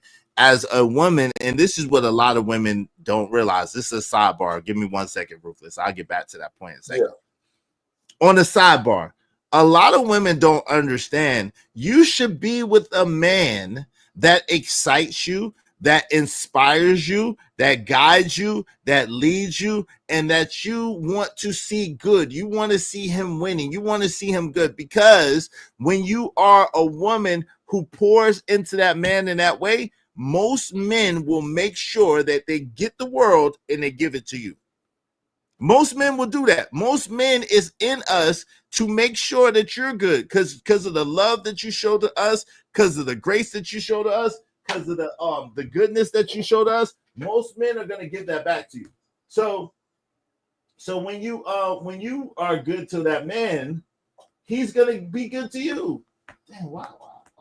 Anyway, he's gonna be good to you. So my thing is, the fact that you're saying, "Oh, well, I'll be damned if I'll be damned if I gotta do what you want because you pay the bills." No, it shouldn't even be about that. It should be about you want to see your man good. Happy man is God's plan. Happy spouse, happy house. If you keep your man happy, the house will be happy. You're gonna be happy because he's gonna take care of you. Gonna make sure you're good. So get your shit together. Get your shit together. So we've evolved, meaning our surrounding circumstances cause the change. That's telling. What causes evolution? It's not evolution. Y'all devolved actually. So this is the problem, right? Women think they evolve by being able to take. No, y'all devolved. That's why y'all losing your hair. That's why y'all getting stressed out. That's why y'all are having all these physical issues, because this load was not meant for you. Instead of you being able to be in your soft girl era and be laid back and cool, y'all want to be men. I don't understand it. If you're soft, if you're feminine, if you're loving and you're caring, you show your husband nurturing and caring, your husband will take care of you 9 times out of 10. Pick a winner, though. Pick a winner. Don't pick a loser. Pick a winner. And that man's going to take care of you. He's going to get you right. He's going to make sure you're good. That is BS. And you know it. No, it's not BS. It's the truth. And it's crazy that y'all don't believe it. You using ruthless words and logic. Okay. But I'm just saying, women, if y'all know nothing else from Izzy, please believe me. When my son's mother is good to me, there's nothing that she can't get from me. I give it to her. It don't. What's the purpose? If your family, if you gain the whole wide world and you can't share with your family and loved ones, what's the purpose? So if she's good to me, she's taking care of my child, she's making sure I'm good, she's making sure I'm straight. Of course, I'm gonna make sure she's good. I'm gonna make sure she's straight. Go ahead. What's that? So my point made, right? The women are saying, no, the women are speaking out. And you're just trying to, they're saying, we're not, that's why they're choosing careers. This is why they're coming in with independent mindset. Their mama's teaching them and their daddy's teaching them, right? Don't depend on no man. And then you're here telling them that, oh, well, if I'm the sole provider, what I say goes and nothing you says is we can negotiate. And the women don't want that. Why? Because power corrupts, right? Women have now evolved into a powerhouse. They have in their mind the ability to choose a better life with them at the helms. And this is what they're desiring. Their desire is to their success, not to their man's success. They want to be looked at as a separate individual within a marriage. So this is why the happy life is, in my opinion, 100% prevalent in marriages. There's just no other way to do it. There's no other way to do it. Wait, hold on. That's not true. Hold on real quick. And y'all make sure y'all support the show, Sports Stream in the meantime. Dina said, I'll take that load every time than to deal with that BS Izzy's preaching. Hey, listen, and this is what I want to say to you too, Ruthless. There are a lot of women who believe as Dina believes, but there's a lot of women who don't. There's a lot of women who want to be soft and want to be feminine and want to be good to their man and want their man to be good to them and take care of them. There's a lot of, hold on real quick. There's a lot of women just like that. So that's not delusional, fam. Hold on real quick. Hold on real quick. That's absolutely not delusional. If there's a up, there's got to be a down. If there's a Dina, a Forbes, then there's got to be a good woman. If there's a Dina Forbes, there's got to be a good woman. She's a rogue woman. She's wants to do what she wants to do. She's in her hardness of her heart.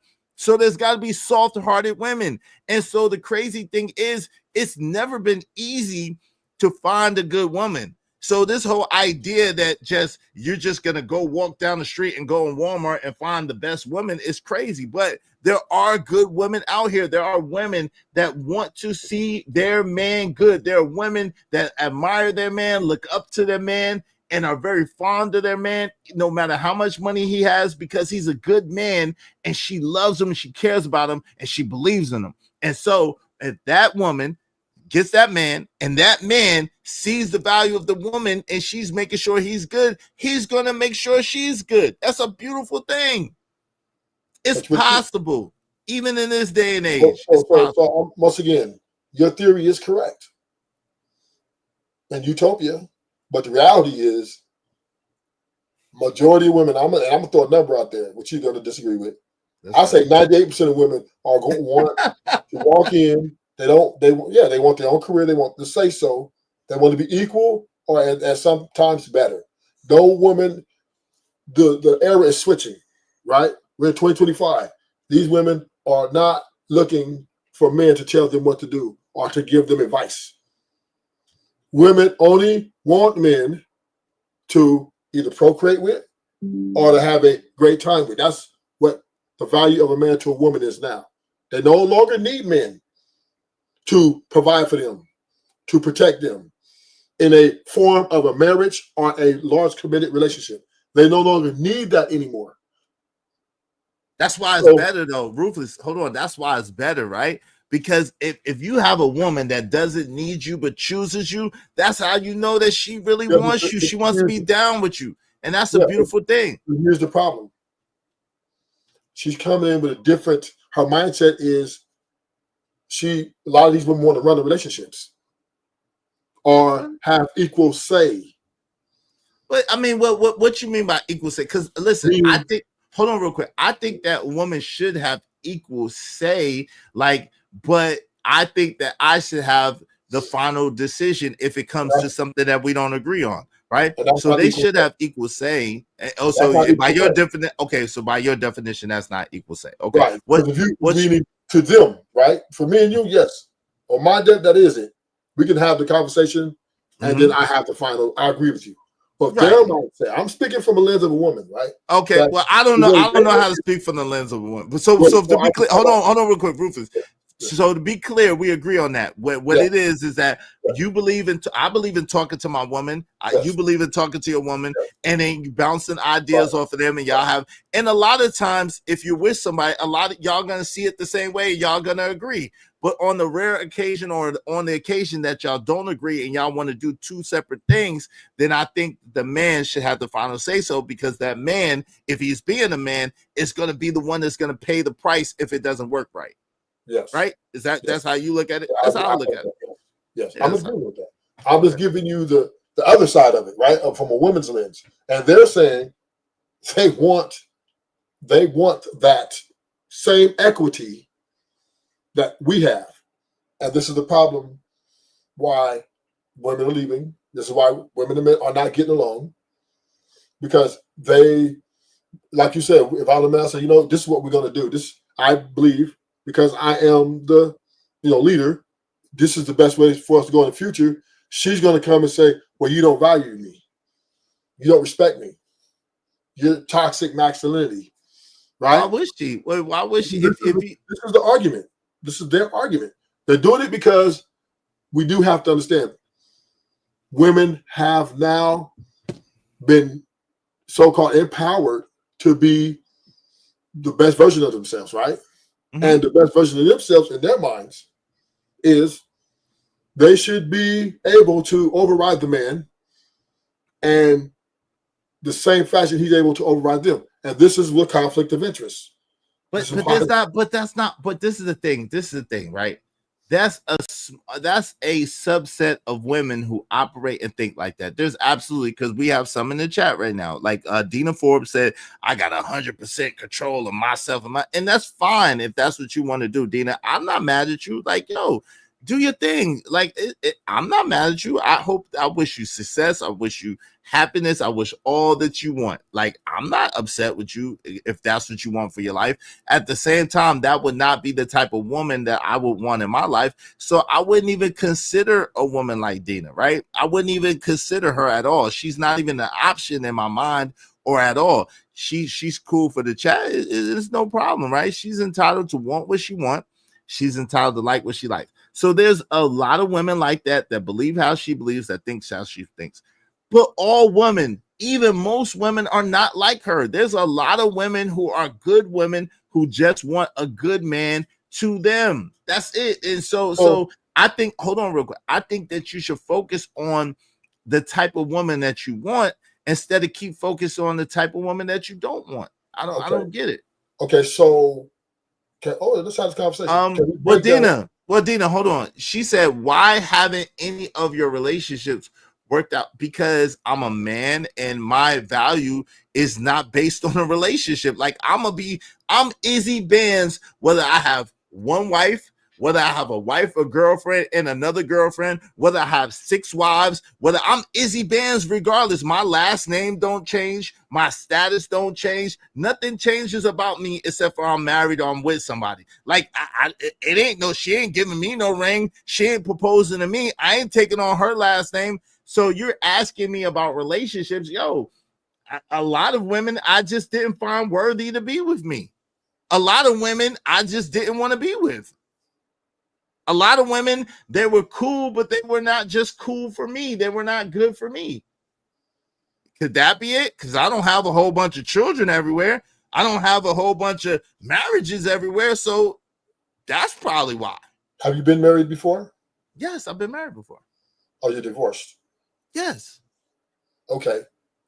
So then you understand it, right? Well, that the circumstance behind my marriage is different. I was a kid, but that's different. Like, well, ultimately, you understand, right, that most marriages don't work in whether they are divorced or whether they're together. But why focus? Let me ask you this. Why focus on, if that's the case, why focus on that? Why not focus on what does work? Why not focus on what you do want? Why not focus on the things that are beneficial for you or the things that will help you in your life? Why? I don't even think, I'll be honest with you. And see, the thing is, Dean is coming in here with this, but I don't even think about that. Like, yo, I'm not unfulfilled because I'm not in a relationship. I'm good. I could go out. Yo, as a matter of fact, there was the nicest looking woman, and she was pleasant seeming and everything in Target the other day. She had a little son. Shout out to her and her son. I hope she watches me. But listen, but she was dope. She was a dope woman. And if I was really on it like that, I would have tried to crack her because we caught eyes, and I went and did what I had to do. And then when I was coming out the aisle, she happened to be coming out. We almost bumped into each other. She was like, "Hey, how you doing?" I said, "I'm well. How are you?" And she said, "I'm well." And she kind of smiled a little bit, and she gave me all the signals. But like, listen, it was like, okay, cool. She's a nice looking lady, very stylish, very elegant looking, cool. And she was a sister. She was dope. But like, I'm good. Like, I don't have to. Like, yo, I'm older. I'm in my 40s. I'm in my late 40s. So like, yo, as far as like having to have a woman, I don't have to have a woman. If a woman is an extraordinary woman and she's a good woman and she adds value to my life and she's going to come in and she's going to make my life better by being with her, sure, come on in. But like just accepting hold on real quick. But just accepting a woman because she's a woman and she got a fatty or she look good or she smell good, whatever. Like, yo, I'm good on that. I don't have to have a woman. Like, that doesn't define me as a man. A woman does not define me as a man at all. At all. With that mentality, you're gonna die alone, right? No, yo, fam. No. I was joking. Not at all. I got people always, yo, do you still miss me? Do you still think about me? No, I was joking. How you? Yeah, trust me. Listen. No, listen. Whatever my situation is that way by choice. I was just being.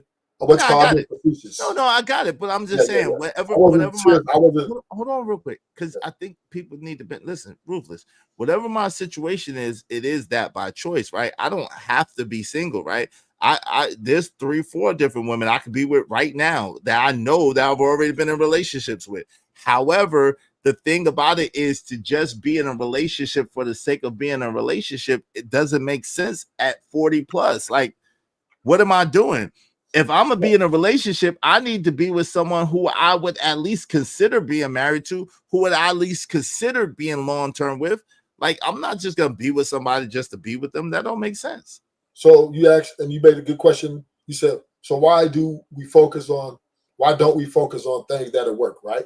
Things that we want. That's for our best interest. What it work is to the men. I think marriage should be off the table, period. Because a man could get everything a married man could get without getting married. Because typically, right, people who get married fail or are in sexless marriages or unhappy. So why take that ride? Yo, but that's why what I'm walk saying. into that burning house? Fam, like, yo, that's not necessary. You even I found don't out wait, hold on. Why come with the doom and gloom and with the negativity? because Like, yo, it's crazy. Like, yo, if you don't want to be married, you should not get married. Oh, hold on, real quick. But you should not be preaching to other men what they should do or what they shouldn't do. Like at the end of the day. But yeah, you said no man should get married. Like that's ridiculous. That's to do what they want to do, Izzy. I'm not forcing anybody. Right. I'll be throwing an option out there to maybe we can examine.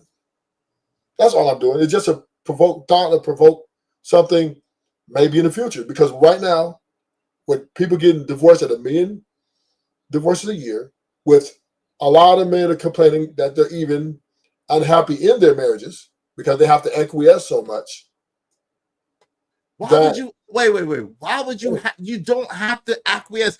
Acquiesce is a hold on. Acquiesce is a choice. You don't have to acquiesce. Let me finish. Reason why they have to acquiesce is because to them, the value of the woman is what the women value and what the husband, let me say this right, what the wife values, right, and what the husband values are different. The wife values her happiness, herself, fuck the family and shit to get rid of everything, right? Where the man values the family and the wife. So this is why he acquiesces, because he values his family in one house under one covering. The woman doesn't value the same thing. She values her peace, her happiness, and what makes her feel good. So therefore, this is why men are not divorcing at the rate they are. This is why the women are, because they're saying, we don't value the marriage the way you do. Goodbye. So this is what I'm saying. So my thing is this, right? My thing is this.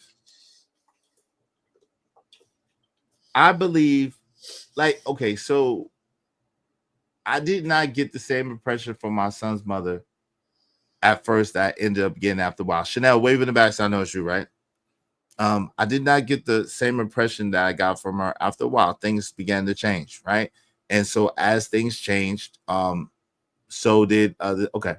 Hey, oh, I see. All right, welcome to the show, Chanel. So as things change, you know, the nature of a relationship change, and that happens, right, Ruthless? At the same time, when I noticed that it was even remotely going down that path that you're talking about, I was talking to her and having conversations with her, right? We were conversing. And when I saw that it could possibly go down that path, that's not a life that I want to live or I'm willing to live. So when I asked her and she told me, hey, I want this, this, and this. And I said, okay, well, I want this, this, this. Are you willing to do this? And she said, I'm willing to do this, but I'm not willing to do that. Okay. So now that's a different understanding. So now we have to do something different. So, yo, men, I think that women, while we marry a woman, we don't own a woman. And she has a right to choose for herself.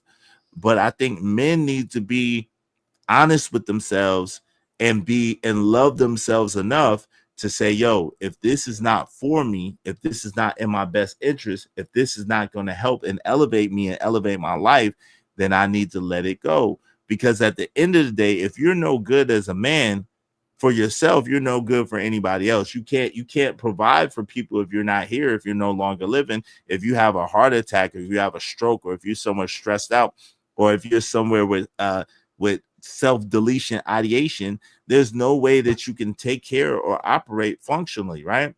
So my thing is, prioritize yourself as a man, prioritize your life, and therefore you're optimal to be able to help everyone else and to be everybody else to be able to come to you.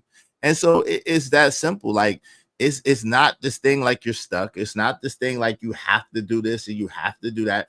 I think that, you know, and this is part of the thing. Like I know for a fact I'm so valuable. Shit, I got women that I was with in relationships. The last 3-4 women that I was in relationships with all want to be with me. All are hitting me up like, yo, do you still think about me? Do you still miss me? You want to do this? You want to do that? What do you think about this? What do you think about that? And I'm like, I'm good. So I mean, it's like, yo, like at the end of the day, it's not that serious. Like if you're a man, if you're a solid man, sometimes women don't get it. Sometimes they don't see it. So what? That's their loss. That's their loss. If they don't see it, if they don't get it, that's their loss. So as a man, you got to value yourself to be like, yo, that's her loss. I'm not mad that she lost out. Why would I be upset or mad that she lost out? Keep moving, keep pushing. There's somebody for you. And if not, you supposed to live your life or build your life for you and how you want it to be. Yo, Chanel, what say you? How you doing? Welcome to the show. Hey, party people. I just was curious, the guy that was speaking before you started speaking.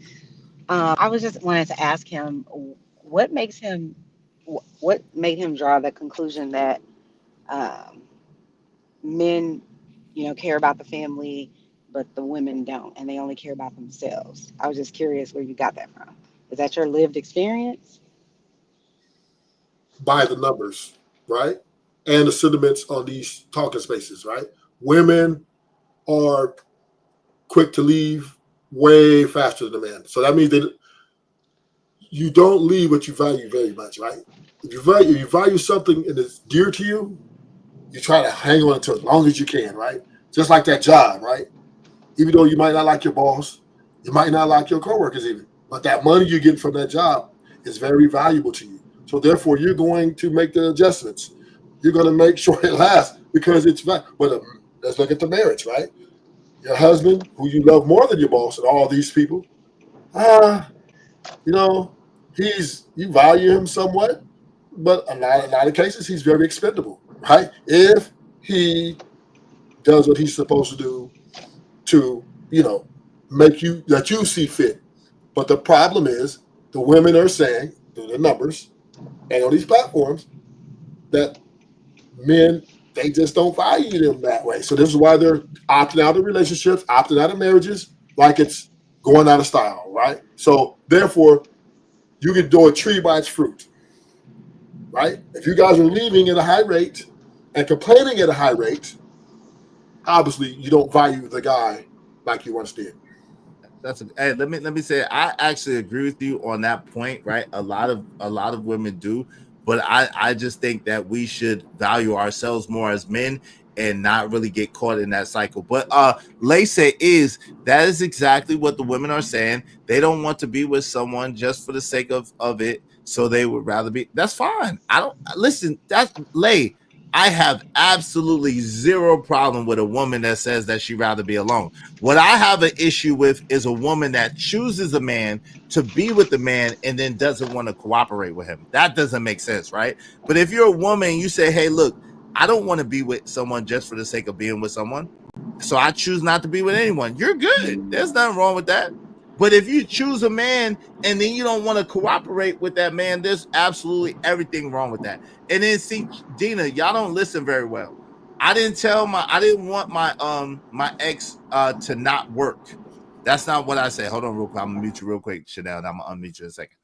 I didn't want my ex not to work. I was fine with her working. I just didn't want her to try to get a management or an executive position because that would be less time that she would have to do the things that I needed her to do. That's what it was. It wasn't that I didn't want her to work at all. So she could have kept her job. It didn't matter to me. I am not a boomer. Why are y'all lying? Y'all just be saying anything. I'm nowhere near. I'm not even close to a boomer. I'm not even close to a boomer. Like I'm not even close to a boomer, but it's fine. Yeah, they're jaded, and it's fine. Go ahead. No, she didn't. So I still was trying to figure out. Hello. Yeah, you go ahead. We can hear you. Go ahead.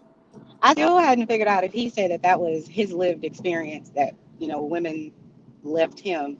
No, he said he observed it. He answered it. He said he observed it. He observed it. So other people he know did that. Right. He's experienced a little bit of it, but he said he mostly observed it from other people as well. Right, Ruthless? Yes. Basically. Yes. So those women that you encountered, or I guess your friends or whomever they were that were married to these women, they are the ones that said that these women left them because the women just didn't want to be in relationships and they didn't care about or didn't value the men in the relationship. That's what those women said about their. So the actions. So typically, right, and I deal with women in a large amount of numbers as friends and as other things. And the sentiments are niggas is too broke. The sentiments are They what? want brothers are too broke. Yeah. He said Oh, okay. Yeah, men are too broke. Or I said, why you won't deal with this guy? He's good looking. He's giving you flowers. This, she said, he's broke. Right, and they're coming straight out with it. Mm-hmm. So here's the deal, right? And from the So clues you think I that's the came to is majority who is leaving and don't value their family? This is So how well, is it he that they lives in don't value California their? too, though. So that Oh, region matters too. He lives in okay. California, in all fairness. So how do they not value their family because they want the father of their kids or whoever they're married to not be broke? I would think that that means someone values their family if they have to leave to make more money and that person's not willing to. Doesn't matter that you're buying me flowers and all that other stuff if our mortgage isn't paid or our car note isn't paid or, we don't have diapers, whatever their needs may be. I could see why someone would say, if you're not What if going the to needs? Wait, hold help on. me, What if the needs are being fulfilled? What if all their needs are being fulfilled, but all she your can't? needs can't be fulfilled if you can't pay your mortgage. No, that's what I'm saying. So He we're said they were living because they were leaving no, because they hold were on. broke. Right. So broke in the sense that he's talking about is they have enough. These men have enough to pay the mortgage, to pay the light bill, and all the bills, but they don't have any extra money after that for the woman to get her nails done, or for her to get her hair done, or for her to go out on the town, or for her to get a Chanel bag or something like that. That's what we're talking about. So they didn't have additional disposable income. Right. And those So women and left those because women they were didn't called right, and those value. women were calling those men broke. Right. Oh, okay. So what about in that case scenario is what I'm asking you. I mean, I think then there's probably a broken relationship. I can't necessarily say that that woman doesn't value her family, but Wait. the If, relationship, I would say in that case, maybe the relationship wasn't valuable to her. right. So That's that's what my he that's said. my opinion, but that doesn't mean that That's the same thing you're that he just said, that the relationship no, wasn't he valuable. said no. The He said that family is not they didn't value the family. So that doesn't right. mean the family is no longer together because the mom has the children and she's taking care of those children. Her Right. family That's unit not is the still in place. He's no, just not no. there. That's That not doesn't the have anything to do with his oh my value. god. What the He's not hell? he's not adding to her. He's What? not additive. And Oh so my therefore she moved god, on. bro. And I don't see anything wrong with that Wait, hold on, at all. hold up. That shit is so insane. Yo, you proving It's Rufus not point. That insane. hold It's on not real quick. insane. Hold on real quick. Hold up. Hold up. Hold up. The family, in the sense that he was talking about, was the man, the women, and the children. If you take Mm-hmm. man out of the equation, there's no longer a family there. There's not family. The family So if I is have three hold children, okay, on. go ahead. Go ahead. The family is separated and the family is broken apart. So that's what he's saying. So if the man is taking care of the person's needs, busting his ass, listen, mortgage in California, rent in California is not cheap. Lights and water and gas and all that stuff is not cheap. So if the man is taking care of all of that woman's needs, and because she's watching Love and Hip Hop, or she's watching Sex in the City, or she's watching whatever, or hearing her friends I'm not and playing these with you. delusions of grandeur and all this money that's being spent, and then she says, "Oh well, this man only could pay my bills, but he can't give me a yacht, or he can't give me this loving vacation I want to go on every other week." Like, yo, like, You nah, really think that's the average woman that's saying yes, I need to be on a yacht and I need to be wearing not Chanel? on the Stop yacht. it. I was being I know obtuse you're with the being yacht, facetious, but I don't think that but that's the yes. majority of women who leave. It's like I'm leaving because I'm leaving my whole family, breaking up my whole family because I can't buy Prada shoes that I want. It's like, stop it. Yes, they In my do. opinion, a lot of times women stay forever. Dude could be in jail, they still holding him down. He could be out of work, they still holding him down because women want to keep their family Now, together. now, So this is that's why I was confused of where he got now, this, Chanel. This these is where now numbers from. you just stepped into a realm where I'm an expert in for sure, right? Okay, Because you know go I'm a former ahead. convict, With right? your expertise, go ahead. Yes. When it comes to jail, I'm a convict, former convict, I would say. I did a lot of time, Oh, and the women. okay. Listen, every man before he hits y'all, all his women and family are gone, right? Typically, the only women that breaking them prisons down is the ugly fat women who can't Oh get no my man, God. and I they have to cannot with settle, you. right? That ain't always true. Visit Chanel. Hey, Chanel. That ain't always true, but maybe that ain't always true. Listen. When I was going to those visits, boy, you be like, God dang, this girl ugly. But she's putting money on his books. She's writing them every week. She's visiting them every week, right? And this is the lady he dated before he went. But their wife, the woman they love, the woman they invested in, the woman that they spent all their money on, are getting dicked down by some new dude. And if these guys are very angry about this, right? They're very saddened about this. You got to remember, I did 10 years in the joint, so I've seen a lot of families, right? Women are not going to do, especially if they're attractive. If they're only the most people women come into this institution is once again mothers. Well, you can't even blame them. I mean, and I'm just saying, for not saying if a dude went to prison. Listen, a woman to hold you down, if she truly love you, she'll hold you down maybe 6 months. You know what I mean? Well, I know women who've held men down for way longer, but I mean, it might be an anomaly. But I know women who have held, and they weren't big, fat, ugly women. They were very attractive women. No, I'm just saying on a majority scale, when you get a sentence passed, if you get a sentence past 3 years, you're pretty much done. This is why men are telling on each other. But don't you think that should? But don't you feel like? Don't you think that they should be done? You think they should stay? Because I feel this way. If you had a family before you did whatever you did to get caught and get arrested and then convicted of whatever heinous crime you probably committed or whatever it was you were doing, then to me you didn't value your family to begin with, because you wouldn't have been doing those things to jeopardize the family life. So you got to take all of those women that were in that bucket that you were talking about out of it, because you can't expect anybody to stay like that. That's ludicrous. Right. This is why the men are telling. This is why they have no problem with throwing everybody under the bus to get back to you. Hey, yo, hold on. Y'all support the show, support the stream. Cash App during this stream. The Cash App from Izzy Bands. Yeah, bruh. $50. $50. Support the show, support the stream. Now, I mean, dope discussions deserve dope donations. Compensation for the conversation. Let's do good business, family. Let's do good business. So what I'm gonna say this, right, Chanel? This is my views. I believe women in mass no longer value the man they used to, right? Because they no longer need the man in their minds to get to the things or go after their dreams and what they think they deserve. And the only reason a lot of women will be with the man now if he's getting them closer to their dreams and pretty much worshiping them. If he's getting their dreams and giving them a lifestyle, but he's not paying no attention, he's not listening to her, and he does not validate her emotions and feelings, she'll still give it up. So the value of men is no longer what it used to be, because women don't need men to survive anymore in their minds, right? And so this is why you guys are leading. That's not in our minds. It's true. It's a fact. Yeah. This is why you're leading the field of divorce. This is why you're leading the field in broken relationships, broken family, because you guys are saying, I love myself enough not to deal with this guy.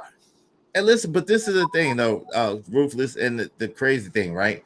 So, again, I think it's better this way, because at least when you're with a woman, she wants to be with you. She really wants to be with you. If a woman chooses you and a woman signs up for your program, whatever y'all say, then then that means that she really wants to be with you. So that's a great thing. That means that she doesn't have to, she wants to, and she's gonna do what it takes to make the relationship work. So that's a great thing. The problem is the women are parachuting the journey. Right? They start out, they come in with the, oh yeah, I want to be with you, oh I love you. All this is good. Then get the wedding ring, the wedding, and then guess what happens 5 years later? They're talking about they're graduating from their marriages. They're talking about one lady said that she feels she needs to grow. Her marriage started her growth. So what I'm saying is, I'm gonna land it.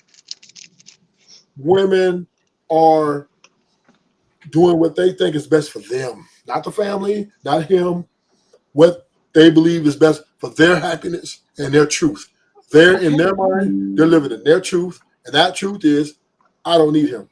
Okay, but listen, there's 2 million, even in America, there's 2 million more women that look like us than us.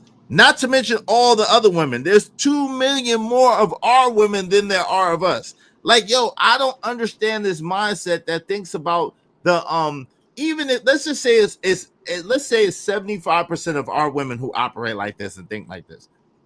There's still a plethora of eligible women out there who would be happy, who would appreciate, who would do for you. Like at the end of the day, this focusing on these women who we don't even want in the first place, who we don't even consider in the first place, is asinine to me. It's like mind numbing to me. I don't think about these women, bro. I don't care what they're doing. It doesn't matter to me. What's up, Living Humbly? It don't matter what these women are doing because I don't care. What's up, Cynical Ones? What's up, Living Humbly? Good to see y'all. Like, why do you care what these women are thinking or what they're doing or what they got going on? You don't want those women anyway, do you? Well, we don't know. We don't know until we get to know them. But yo, family, my thing is this. So my son's mother, who I've been with off and on since 2011, who has my son, who I wanted, who we had on purpose, decided whatever she wanted to do, right? Yo, I didn't lose a lick of sleep. I didn't cry not one tear, and my life moved on. So what? She's entitled to do that. But yo, best believe there was 3-4 other women that was constantly at me the whole time to be with me. But I didn't choose them either. It's okay. But what we're saying is as a sentiment, right? Mm-hmm. That when you meet someone for the first time, mm-hmm. right? It's a process. Mm-hmm. And in this process, right, we're trying to see whether or not we are a good fit or they're a good fit in our lives. Okay. And sometimes these things. Hold on. Let's mind this out, like you say. Yo, a good fit what does a good fit mean, right? Is a good fit the main course or is a good fit like the entree and the add-on an addition to? Everything. Wait, a good fit is it's a plethora of things, right? It's a plethora of things. So, well, ultimately, when we're talking about getting to the point of marriage, the threshold, we're looking at compatibility as number one. Yes. Okay. Now, once the marriage happens, right, and the compatibility starts going another direction, then for the man, it's all about trying to find solutions. For the women, it's all about keeping their happiness up, which what they had before they married you. So this is where the two go separate ways, right? Hold on, real quick. Hold on, because you. I'm gonna mute you real quick. I think Chanel. I'm gonna mute you real quick. We're not talking. You got reverb. I don't know if you're watching and listening. Something's going on. But listen, this is the thing, Ruthless. I think you're missing a step. You went from you're compatible to you got married, and I think that's the problem, right? I think there needs to be more time. Like, first of all, I think that men need to understand how to love like a man. What that means is that a woman is a wonderful thing. A woman is wonderful. At the same time, a woman cannot be your world. Your world cannot revolve around no woman. That's why when these women are saying this goofy shit like, is why your relationships they work? Oh, because they didn't work. That shit don't mean nothing to me. That shit don't mean nothing to me. If they say, you don't got a girl. So I can have 20 girls if I wanted to. That doesn't mean anything to me. So what I'm telling you is when you learn how to love like a man, none of that shit matters because you understand that the woman that you choose does have an effect on how high you could go because of the stress levels or the arguments or the fussing or the stipulation, whatever the case may be. So you have to choose wisely. However, if you're a bachelor, if you're a man that don't have no woman, bro, you better choose the best woman for you. And if she turns out not to be the best woman for you, dismiss her ass and get another one or just live your life. It's okay. Like, this pedestalization of women, this caring about what they think and who they are and what they're doing. Like, you are not defined by a woman as a man. You're not. Your woman does not define you. You don't take on her last name. She's not the boss. She ain't paying your bills 9 times out of 10. She ain't taking care of you 9 times out of 10. You're signing up to take care of her. So imagine that. Imagine someone who you're signing up to take care of, provide for, and protect, dictating anything to you. Like, it's weird, bro. No, love like a man. Like, yo, pick the best woman, and if she stops being the best candidate, dismiss her ass and find somebody who's better. Period. So here's a problem, and some of it, I say 90% I agree with you, but the 10% I don't. And I think leaving is a lot more complicated than we like to make it be, right? We make it like a seem, well, if this just happens, then leave. Now, most times these guys get into it with these situations. There's kids involved. There's feelings and emotions involved, attachment. There's a lot of things that are her nuances, right? That leaving sometimes is a little bit harder, right? Because we all stay in the relationship a little too long than what we should have. But right? Ruthless, that's why I did what I did, to show people that I live what I talk about. I have a kid with the woman. The woman I have a child with. What's up, Brownsville? The woman I have a child with, the woman I had stuff attached with, the woman I inconvenienced myself, and I let myself be homeless for a few days, a few weeks, whatever the case may be, until I found the place where I wanted to live at, and I let her have everything, or most of the shit. And I just started all over again. I'm a living testament to what I'm speaking of, bro. Can I just say this? I'm about to go because I have to go see a patient. But I just wanted to say, it's hypocritical, Mr. Izzy, for you to say, you want to have a woman, or have had a woman, or whatever the case may be, and you want them there to basically meet whatever needs that you have. You want them in your life the way you want them in your life, and you'll be the protector and the provider and all of these things. But if a woman wants to say the same exact thing, so like, for example, if you met this beautiful woman and, she checks all of the boxes, but she wants you to do exactly what you want her to do, which is meet all of her needs, be in her, what's the right word? Go along with her plan. And you wouldn't be open to doing that because you don't think that that's the right way to do it. Plus, that isn't how you view, in my opinion, the little bit that I know of you, that's not how you view your life. You don't want it that way. You don't want to go get her. You don't want a boss. You want a woman that you can domineer over financially. Hold on real quick, because that doesn't even make sense. Why would That's what you just said. Hold on, time out. Why would I listen to the question I'm about to ask you? Why would I want to live and go according to a woman's plan and what the woman wants her plan to be for me? Why would I want to? Why would I do that? That doesn't question. Why would I do that? No. Asking you. Listen, then I question I would ask. Chanel. Why would I do that exactly? But this is what you're missing, right? I wouldn't put that on you if you don't want that. If a woman doesn't want that, I'm not trying to convince her. I'm not trying to sell her. I'm not trying to force her to do anything. I know that. I'm aware of that. Hold on real quick. So it's absolutely not hypocritical at all. My thing is this: if I'm compatible with a woman and a woman fits and she's getting, listen, what y'all keep failing to realize is what I said.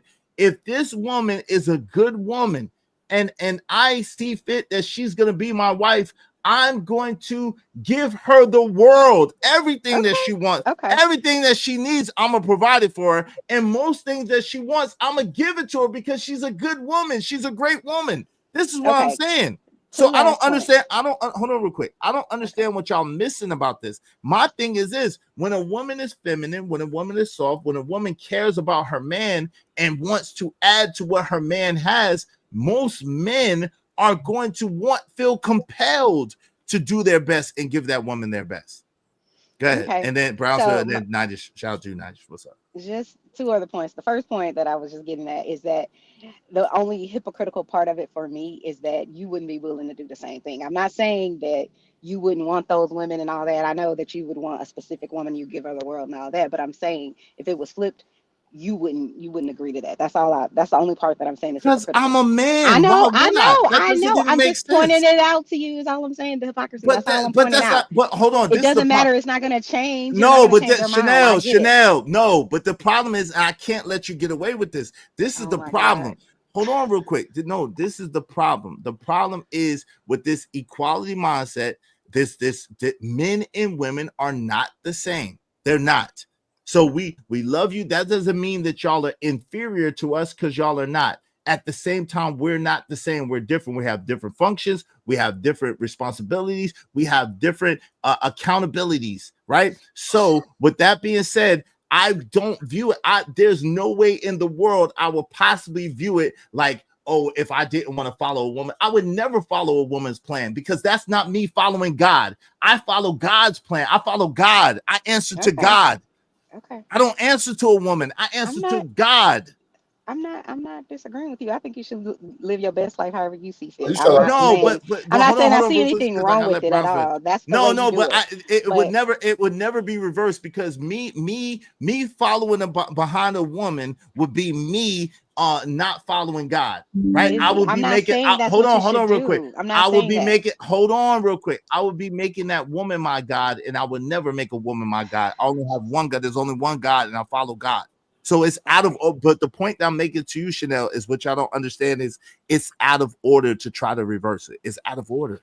I'm not saying that okay, I'm not arguing that anymore. The second thing that I wanted to say is I think you might want to do a little check on the inside to be like, because you're very callous and dismissive when you talk about, oh, I left these relationships and I could care less and I moved on and all of that. It's just very callous. And I don't know if the moved on was 10 years ago, 15 years ago, and that's how you feel now, or if you felt like that immediately. But the way it comes across is, yeah, I was in these relationships and once it was over, it was over and I moved on.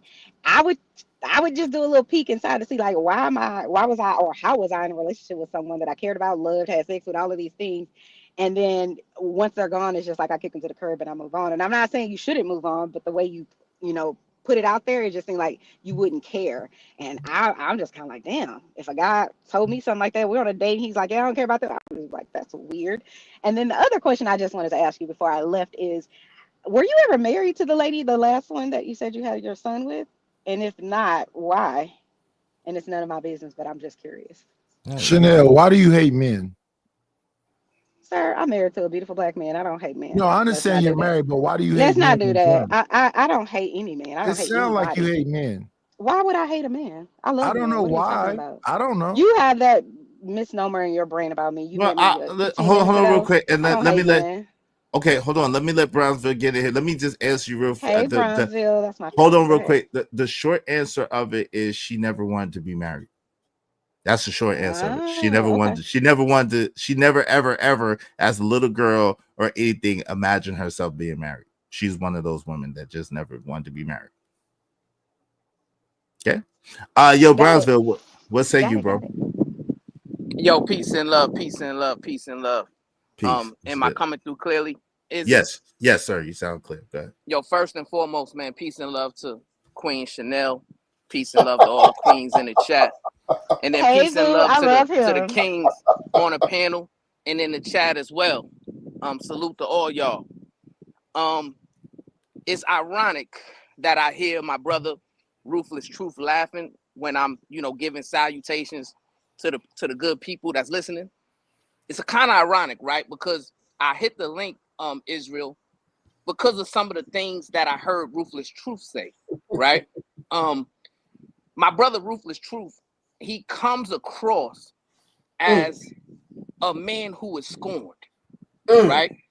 Whenever he speaks about relationships or women specifically, he speaks from a position of brokenness, right? Now, when it comes to a man finding a wife, right? Because that is, when it comes to a relationship, that's what God ordained us to do. Proverbs 18:22. He who finds a wife finds a good thing, and he shall find favor in the Lord, right? I think the reason why the voices of gentlemen like Ruthless Truth and others who speak with such vitriol when it comes to relationships with women The reason why that has so much prominence is because it's not enough men who are married, who are in good situations, stepping up to the plate and speaking up for marriage in terms of the benefits of marriage and how good their wife is to them. You know, how much their wife held them down, you know? And I just want to share a little bit of my situation, right? My beautiful wife, right? I met her when I was in the military. And us, and one thing that I really prioritized in order to commit to her was that we would have a lot of things in common. We would have a lot of shared values, right? Me and my wife prayed together. This was when we were dating. We prayed together. We read books together. We laughed together. We cried together, right? She suffered some losses in her family when we were dating, right? I cried with my her. condolences. I suffered some losses when we were dating. She cried with me. My right? condolences. So within the relationship, we gravitated towards each other in a way that was very comforting, a way that was very loving, in a way that was very friendly, you know, throughout the whole dating process. And then I remember one particular time, Israel, I was back home, right? And I was driving from New York City back to the military base, right? And I wanted to do it on one stretch, right? Because I thought at the time I was Superman, I could do everything. And I realized I couldn't because I fell asleep on a road, right? I end up getting into a bad, nasty car wreck with an 18-wheeler. My car flipped. It was totaled. I ended up in a hospital, right? And I was 3 states from where my now wife was, right? We were just dating at the time, right? I'm laid up in a hospital. I'm supposed to report back in 2 days from leave, and I'm in a messed up situation. My wife drove all the way from the area just to make sure I was okay. She stayed in a hospital with me. I was in a hospital for a day and a half.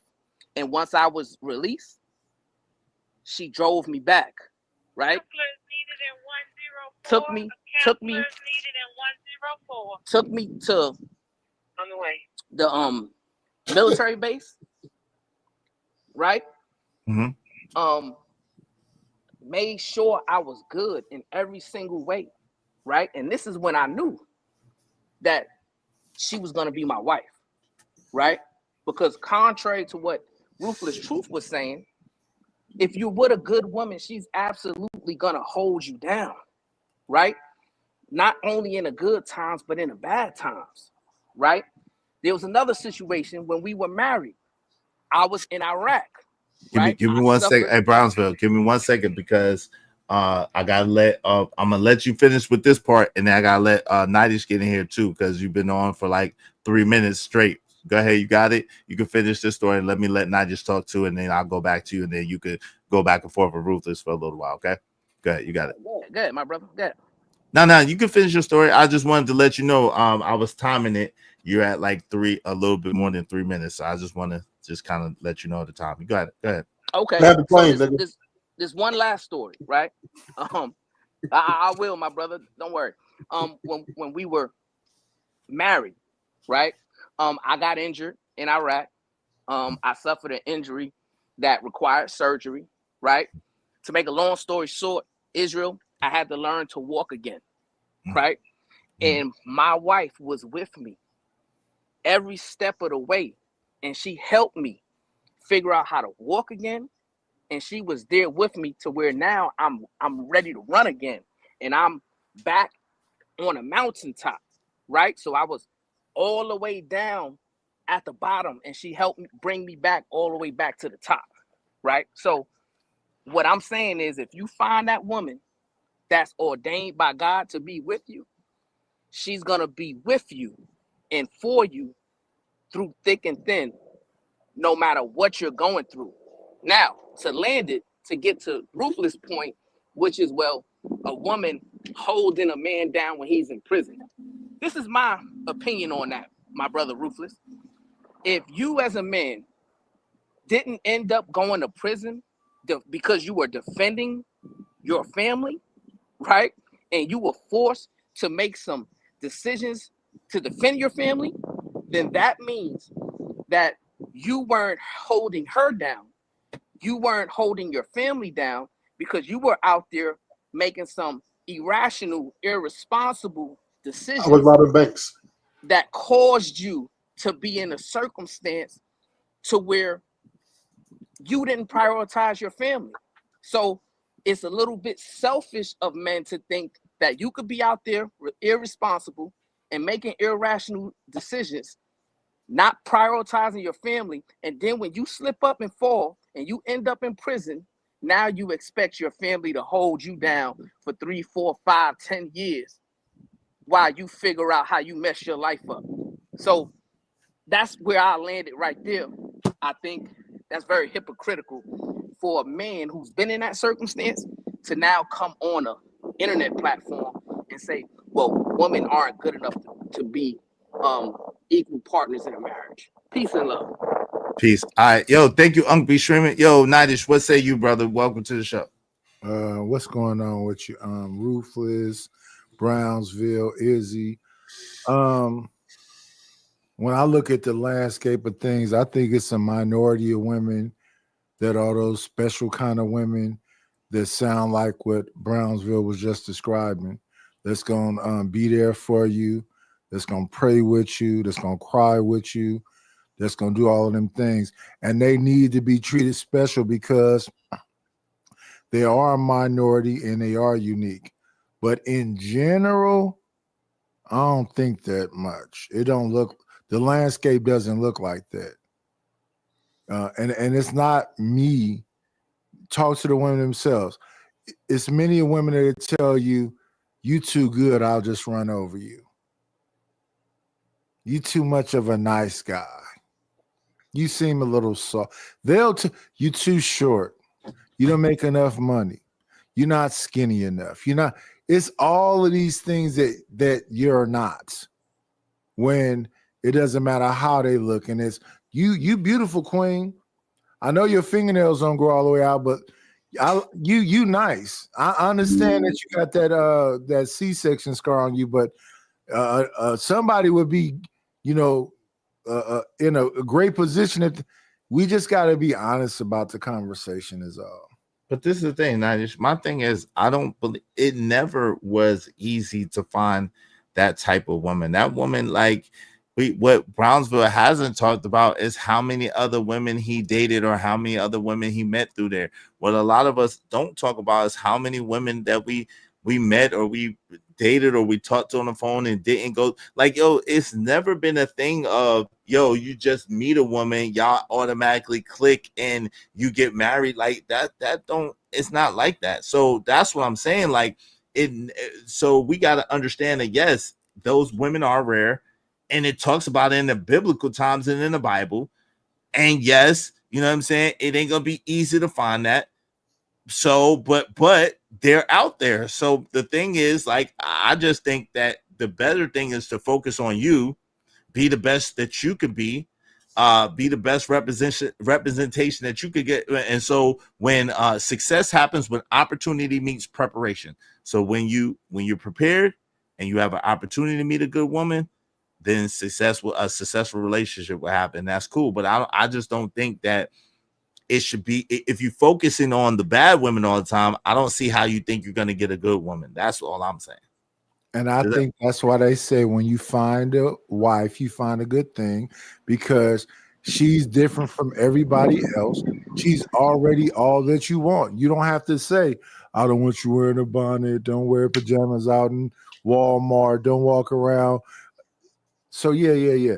That's what it is. And a lot of us try to make it seem like No, all these women's are wife. No, they're not.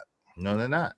Oh, and especially not for you. See, that's another thing. We got to understand that that's subjective too. It's subjective to you, because what may be a good woman for you may not be a good woman for me. And vice versa with Brownsville or with Ruthless. We're all different men, have all different needs. Yo, shout out to Be Streaming. Thank you for the $4.99. Appreciate you, man. We all have had women do good things for us that don't change. Most of these women are parasites. What's his point? No one says all women bad, just most. I don't know about most, but thank you very much, man. I appreciate you. Shout out to Hood Servative. What's up, Hood Servative? He said he thinks he's the exception. Changes common reality. Yo, thank you all very much, TV Trucking. What's up, family? Dina said 100. She agrees, of course, now. Yo, shout out to Brandon 86. Living humbly. What's up, family? Yo, make sure y'all support the show. Sports Trade. I'll be what he said. She don't need all that shit. Yo, Ogun Network coming soon. What's up, Ogun? Men aren't measured by relationships. We damn sure aren't. He cannot speak for women. He cannot. I give you that. What's up, Liam? Liam said, yes, I agree. What's up, Lauren? She says, stop dealing with women in their 20s. When you're twice their age, might get a different result. Possible. I don't deal with women in their 20s, but it's possible. Possible. She talking to me. I know. Money Marco said, if the woman, the point that I'm making is I don't deal with women in my 20s, and I have some of the same experiences that you have. That's what I'm trying to say. And Money Marco said, if the woman knows who her man is and how valuable he is, she will play her position. Also, when she knows there's other women in line waiting to take her place, she's going to stay in line. Sometimes, yeah, that's true. Lay say, is what you're saying only applies to some men, right? And the good woman only applies to some women. You're right. That's what I'm saying. It ain't no whole lot of. I don't understand why y'all don't understand it. A lot of people are going to hell. Hold on, real quick. A lot of people are going to hell with gasoline drawers on, with rocket ships tied to their ass. So, like, this whole notion that there's a whole bunch of like righteous people in the world is crazy. It's not. Wide and well traveled is the path to hell. Straight and narrow is the path to heaven. They've been said that. So I don't understand why we getting it confused. Go ahead. What are you saying? What I was going to say is that just like there's a minority of women that y'all would deem worthy to be a wife, there's also a minority of men who are out there dating with intention to be married and who have the self-discipline, integrity, and recalibrated value systems to offer marriage, right? To where they're going to prioritize their families moving forward. Can I respond to Brownsville, please? Yes. What's up, JD 1975? So this is why I believe married men are bad for this space. Okay. Because they do a whole bunch of projecting, right? And not protecting. They don't protect their brothers, right? They hang their brothers out to dry. They protect the women by using their anecdotal experience and projecting this on all the other women out here. And to all the men to say, look at me. If you want what I got, look at how I live. Look at me and my anecdotal experience, which is a foolish and unlearned man speaking without wisdom, right? We understand that there are some people that are making it. We're not here to talk about them, which is you, right? But what we are seeing by the numbers and by the many, clips and talking points, all the things, that there is a great disparity of male and female have a problem with getting along in this world right now. Cultivating a relationship or sustaining a marriage. All these things have become problematic in the last 30 years. Okay? So there is no dispute to that. Now, for him to say that we're up here, trying to dog women and stuff, no, that's not what we're trying to do. What we are saying to the women is that you are not keeping your end of the bargain. You are picking your feelings and emotions over the family. You are also, Mike, deceiving men and then turning around and trying to take their resources. So these women out here, in my estimated opinion, in my not only anecdotal experience, but through all the information gathered on, the numbers, the marriage numbers, the divorce rates, the talking podcast, dealing with women day to day, is women have a newfound power, and they're not going back to the kitchen. They are not prioritizing the man no more. They are prioritizing self-love and self-ambition. Okay, give me 1 second. So nice. With that said, I'm gonna let you respond in a second, Brownsville. Give me 1 second. Nice, man. As a brother, and God rest your wife, your lovely wife. So, man, as a brother whose spouse passed away, right? And now you're kind of thrust into this dating scene, if that's what you want to do, right? Like, as an older dude, I realize the older that I get, the less tolerant I am, the more patient I am, and the more what would you call it? More judicious or prudent, or more requirements or regulations I have. Like, it's just, I don't know. Like, I've got really, I was picky before, but I'm extremely picky now, right? It's just what it is. I'm just curious as to how you see the landscape, man. As a brother who's had what you wanted, obviously, right? And who's had a family and raised a family with someone, and now being thrust out here. What's your take on things, man? How you see it? It is a minority of women, and it is somebody special. And I think that when she stands out, I believe I'll see her. Let me apologize to my brother Ruthless, because I had to cook him this morning, because I was on a show with him the other day where he said that these women is dominating men, and they can just do whatever they want to do to men, and that men, the majority of men is just accepting it. And if you're doing that, bless you. You're gonna hurt yourself. You're gonna harm yourself. Facts. Listen, I need a woman that values me, appreciates me, understand that her sweetness is my weakness. The more of a femininity that you have, the more masculinity you'll get from me. If you this tough guy and you have, you was born a woman, I can't hear you. I can't see you. And I don't even want to talk about you. And we keep giving all the emphasis to them kind of women. No, that special woman, the woman that's beautiful, the way she talked, her essence and everything, she gonna stand out. In that place, then I'm gonna be vulnerable. Right. That's a good point, man. I agree wholeheartedly, and that's how I see it too. Maybe it's a Gen X thing, but that's how I see that thing. Nice, and I'm not willing to compromise. I don't have to go be worried about this woman, that woman, what woman is doing. It's like, yo, if she appears, she appears. If she doesn't, she doesn't. I'm good. Like, you know what I'm saying? I'm okay. I'm good with me. I'm good with my lifestyle. I'm good with whatever. And I'm not gonna be out here trying to slay a whole bunch of women. That's dangerous. I'm not putting my phallus in Strag's palace. Like, I'm not doing that. I'm just not gonna do that. I'm not gonna sleep with this woman and that woman. That's not cool either, right? So it's like, I'm okay. You know what I mean? I'm okay. I'm okay. What you say? Dope conversations deserve dope discussions. Deserve dope discussion. Deserve dope. Listen, dope people deserve good dope people.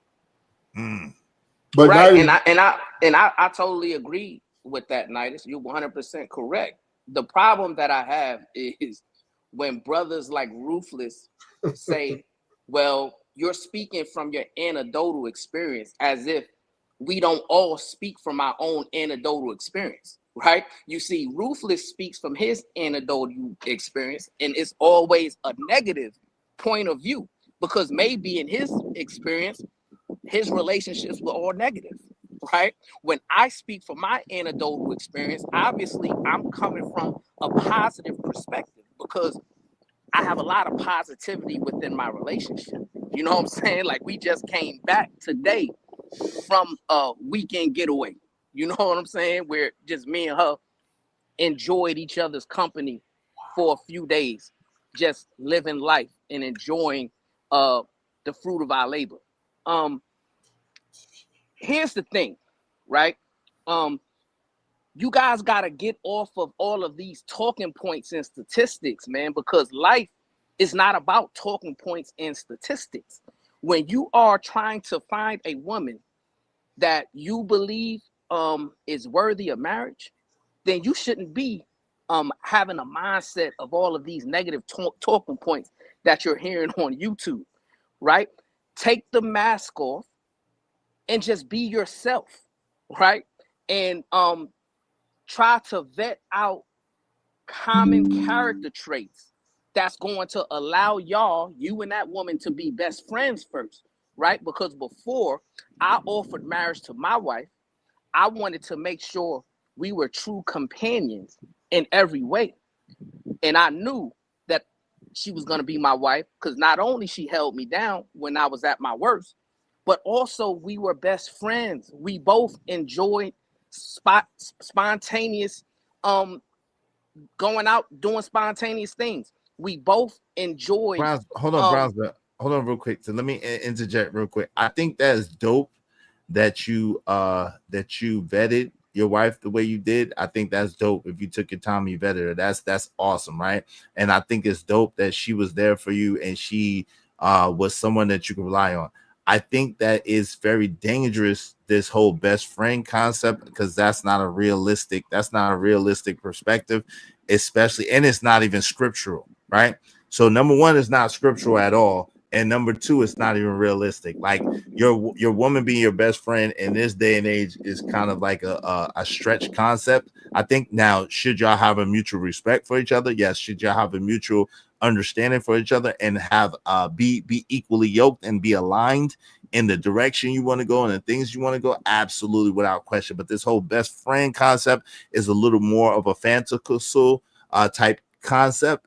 And I think that, it's great for you, but I think that's a dangerous narrative to push to people who have no concept of what you're talking about. They don't even get along on a basic level to talk about best friends. Well, see, that's the problem, my brother. And you said it's not scriptural. And I want you to put something on the table, a scripture that speaks against having your wife be your best friend, right? Because what I'm talking from the basis of, listen, if you're going to be with a woman for a very long time, such as myself, right? This person is going to be the person that you're going to spend the majority of your life with and your time with, right? That's not true either. In modern times, that's not true. But in modern times, that's not true either, because you spend the majority of your time at work, or if you go to school, you spend the majority of your time at work at school. So that's not even a factual thing either. But go ahead. But I'm not speaking about work and school and whatever you have to do for your career path. I get all that, but I'm talking about outside of that, right?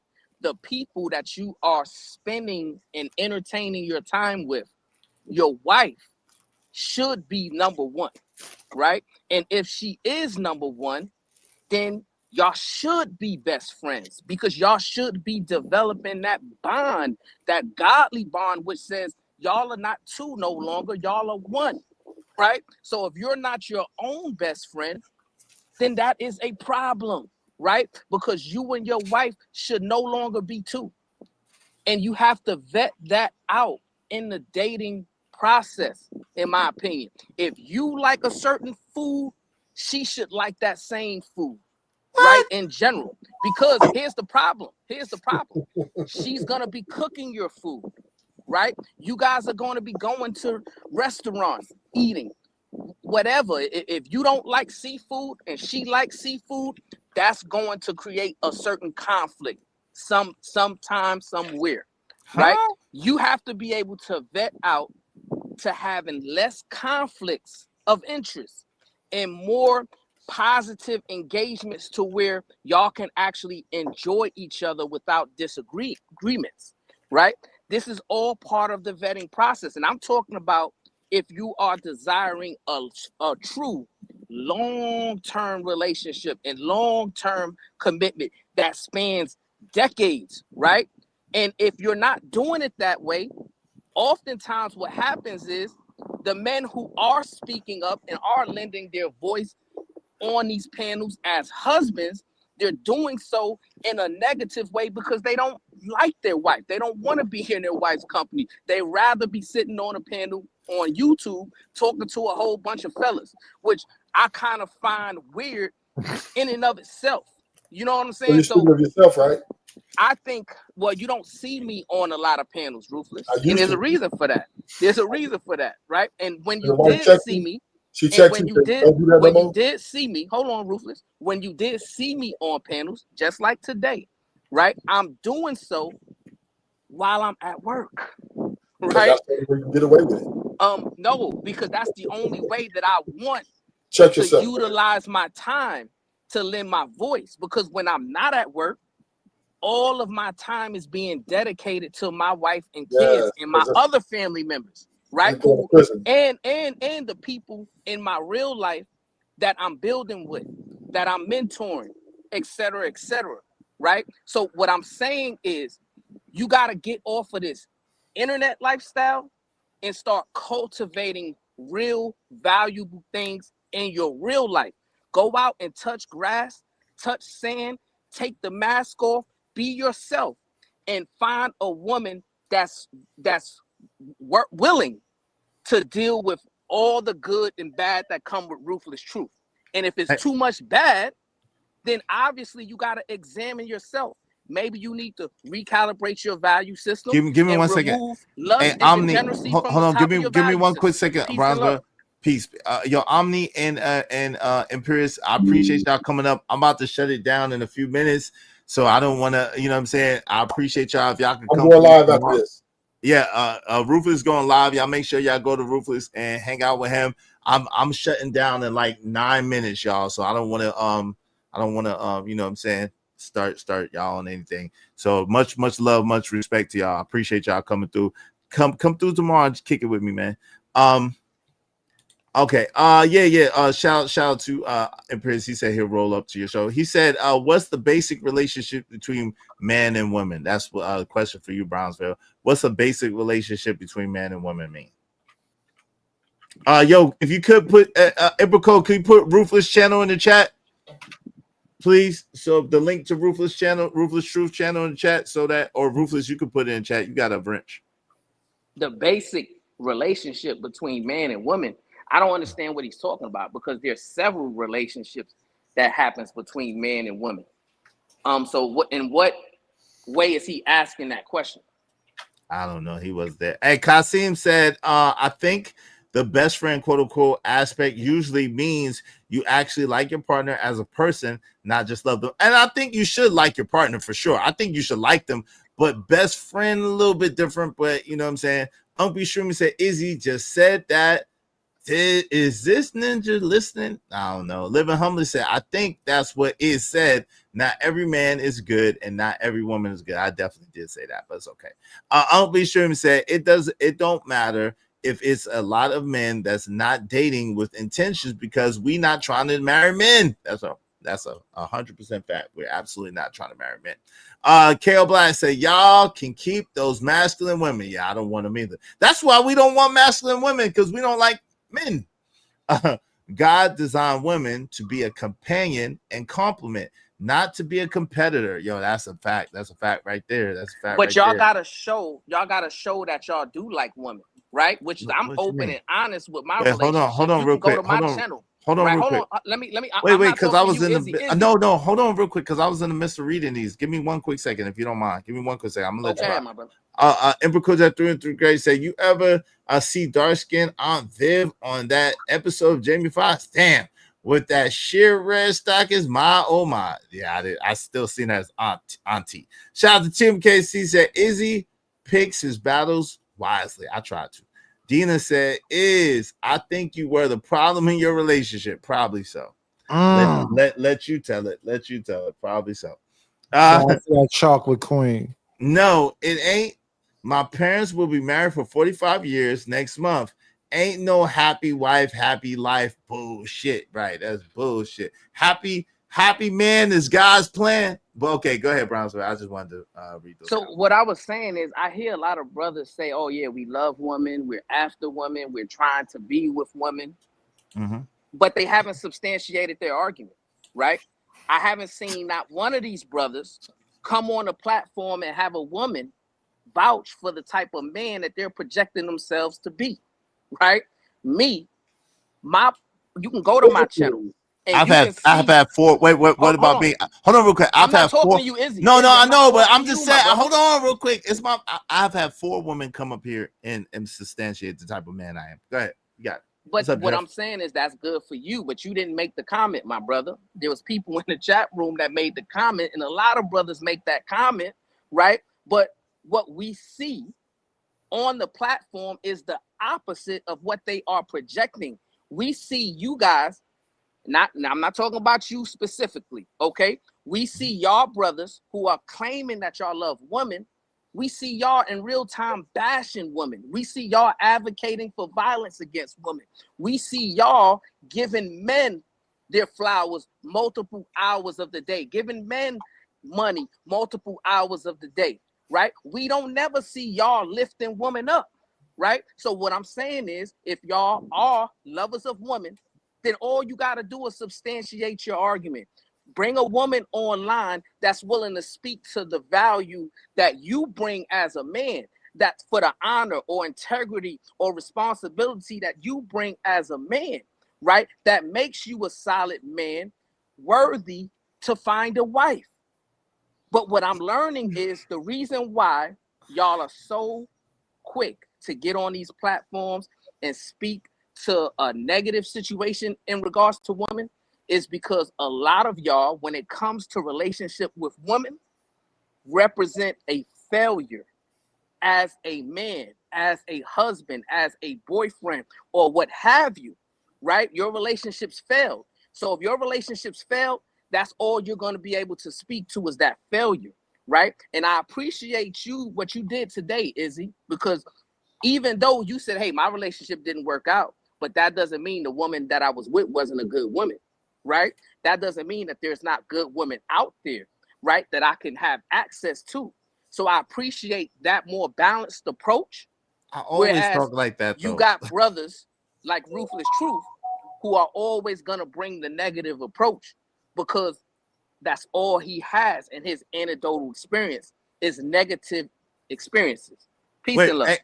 Hey, yo, Ruthless, ever since you know me, ever since you've been coming to my show, even back on the Toxic Avengers channel, haven't I always talked the same talk? Don't I always say the same thing to you all the time? Yeah, but Bravo just trying to make his point stronger by soothing your ego because he fucked up. I always talk like this. Hey, Jeff Bruton, what's up? We don't want that. Act like men. Shout out to that. What's up, King? Brownfield leaving his brothers out to hang. What happened to am I my brother's keeper? Huh? That was New Jack City. That don't count. Where's the channel where these women is coming on and say that the men is so great? Well, you can go to my channel Cure, and you can listen to my wife speak to the value that I add to her life. She's speaking to you. Can you put your channel? Can you put your channel on the private chat so I can go look at that? Yeah, you can put your channel on the private chat. No, listen. All you gotta do is just go to my name. Go to my name and hit it, and then my channel will pop up. And I don't really have a channel where I'm going live. I have a channel where I'm sharing experiences between me and my wife. You gotta work too much. I'm sharing just me and my wife being together and enjoying life together. That's what's up, though. Talking over that man. Yeah, that's what's up. That's what's up, though. Honestly, hold on, Ruthless. Hey, Ruthless is about to go live, y'all. Y'all go over there to Ruthless Truth. I gotta get ready to go. Ogle Network coming soon. Said men don't get affirmed as a man through women, Simpsonville. They don't. Hey, Abi Wadi said so. Telling the truth about them is bashing. Okay. King Rooster said, no one has to come up here and show you their woman out of all of these years. No woman has come on YouTube and showing any man. Yo, what's your last words, my guy? Nadish, appreciate you coming through. Y'all make sure y'all check out my man Nadish. Check out his channel, subscribe. I just appreciate coming up here with a soldier that talks some good truth. Brownsville, I put your name in and all it showed me is a bunch of gang members. I don't know what that is, but hey, I appreciate you, Izzy. Keep doing what you do, man. Salute, Nighters. Appreciate Peace. you, Nighters.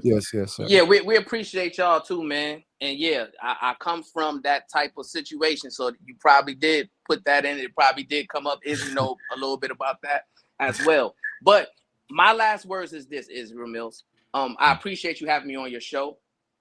This was a good show that you had, and you were very balanced. I'm willing to give credit where credit is due. You know what I'm saying? I'm not a phony person. However, these men who are out there saying that they're speaking the truth about women, what you're realizing is you're just projecting your own failures, right? What you need to start doing is speaking to your reality, speaking of why you failed and why you failed the woman that you were with, not just always how the woman failed you. If you would have a balanced approach when it came to the relationship topics with a woman, then you'll actually get more respect doing it that way, right? But if you have this ideology that you're just going to be a lover of men, then that's how you're going to be perceived in the real world. Peace and love, man. Peace. I want to point out real quick before you go, like women like Chuck, right? So what will happen is, and I think maybe what you see is our response to the women and what they're saying in the chat.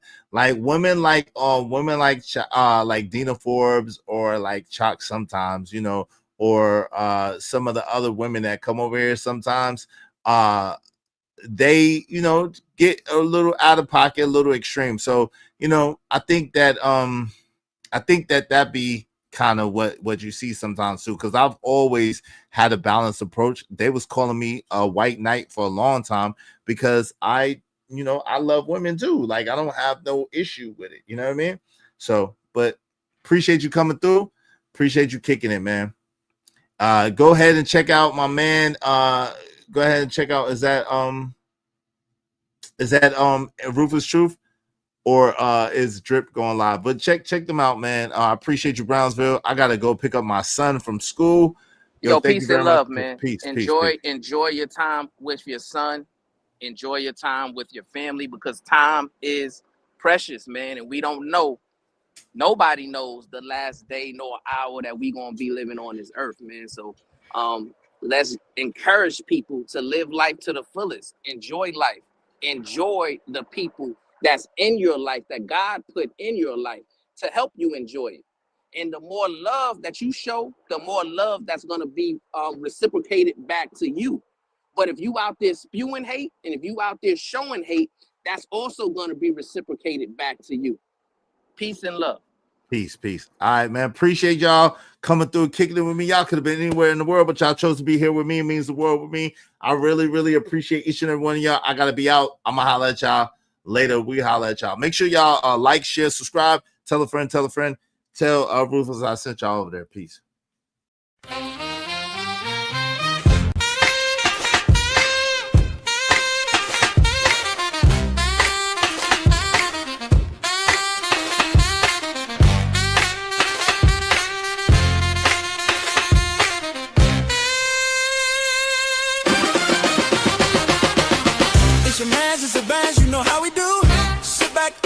Enjoy the show.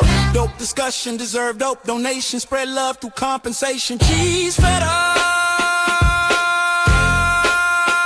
the dope. Yeah.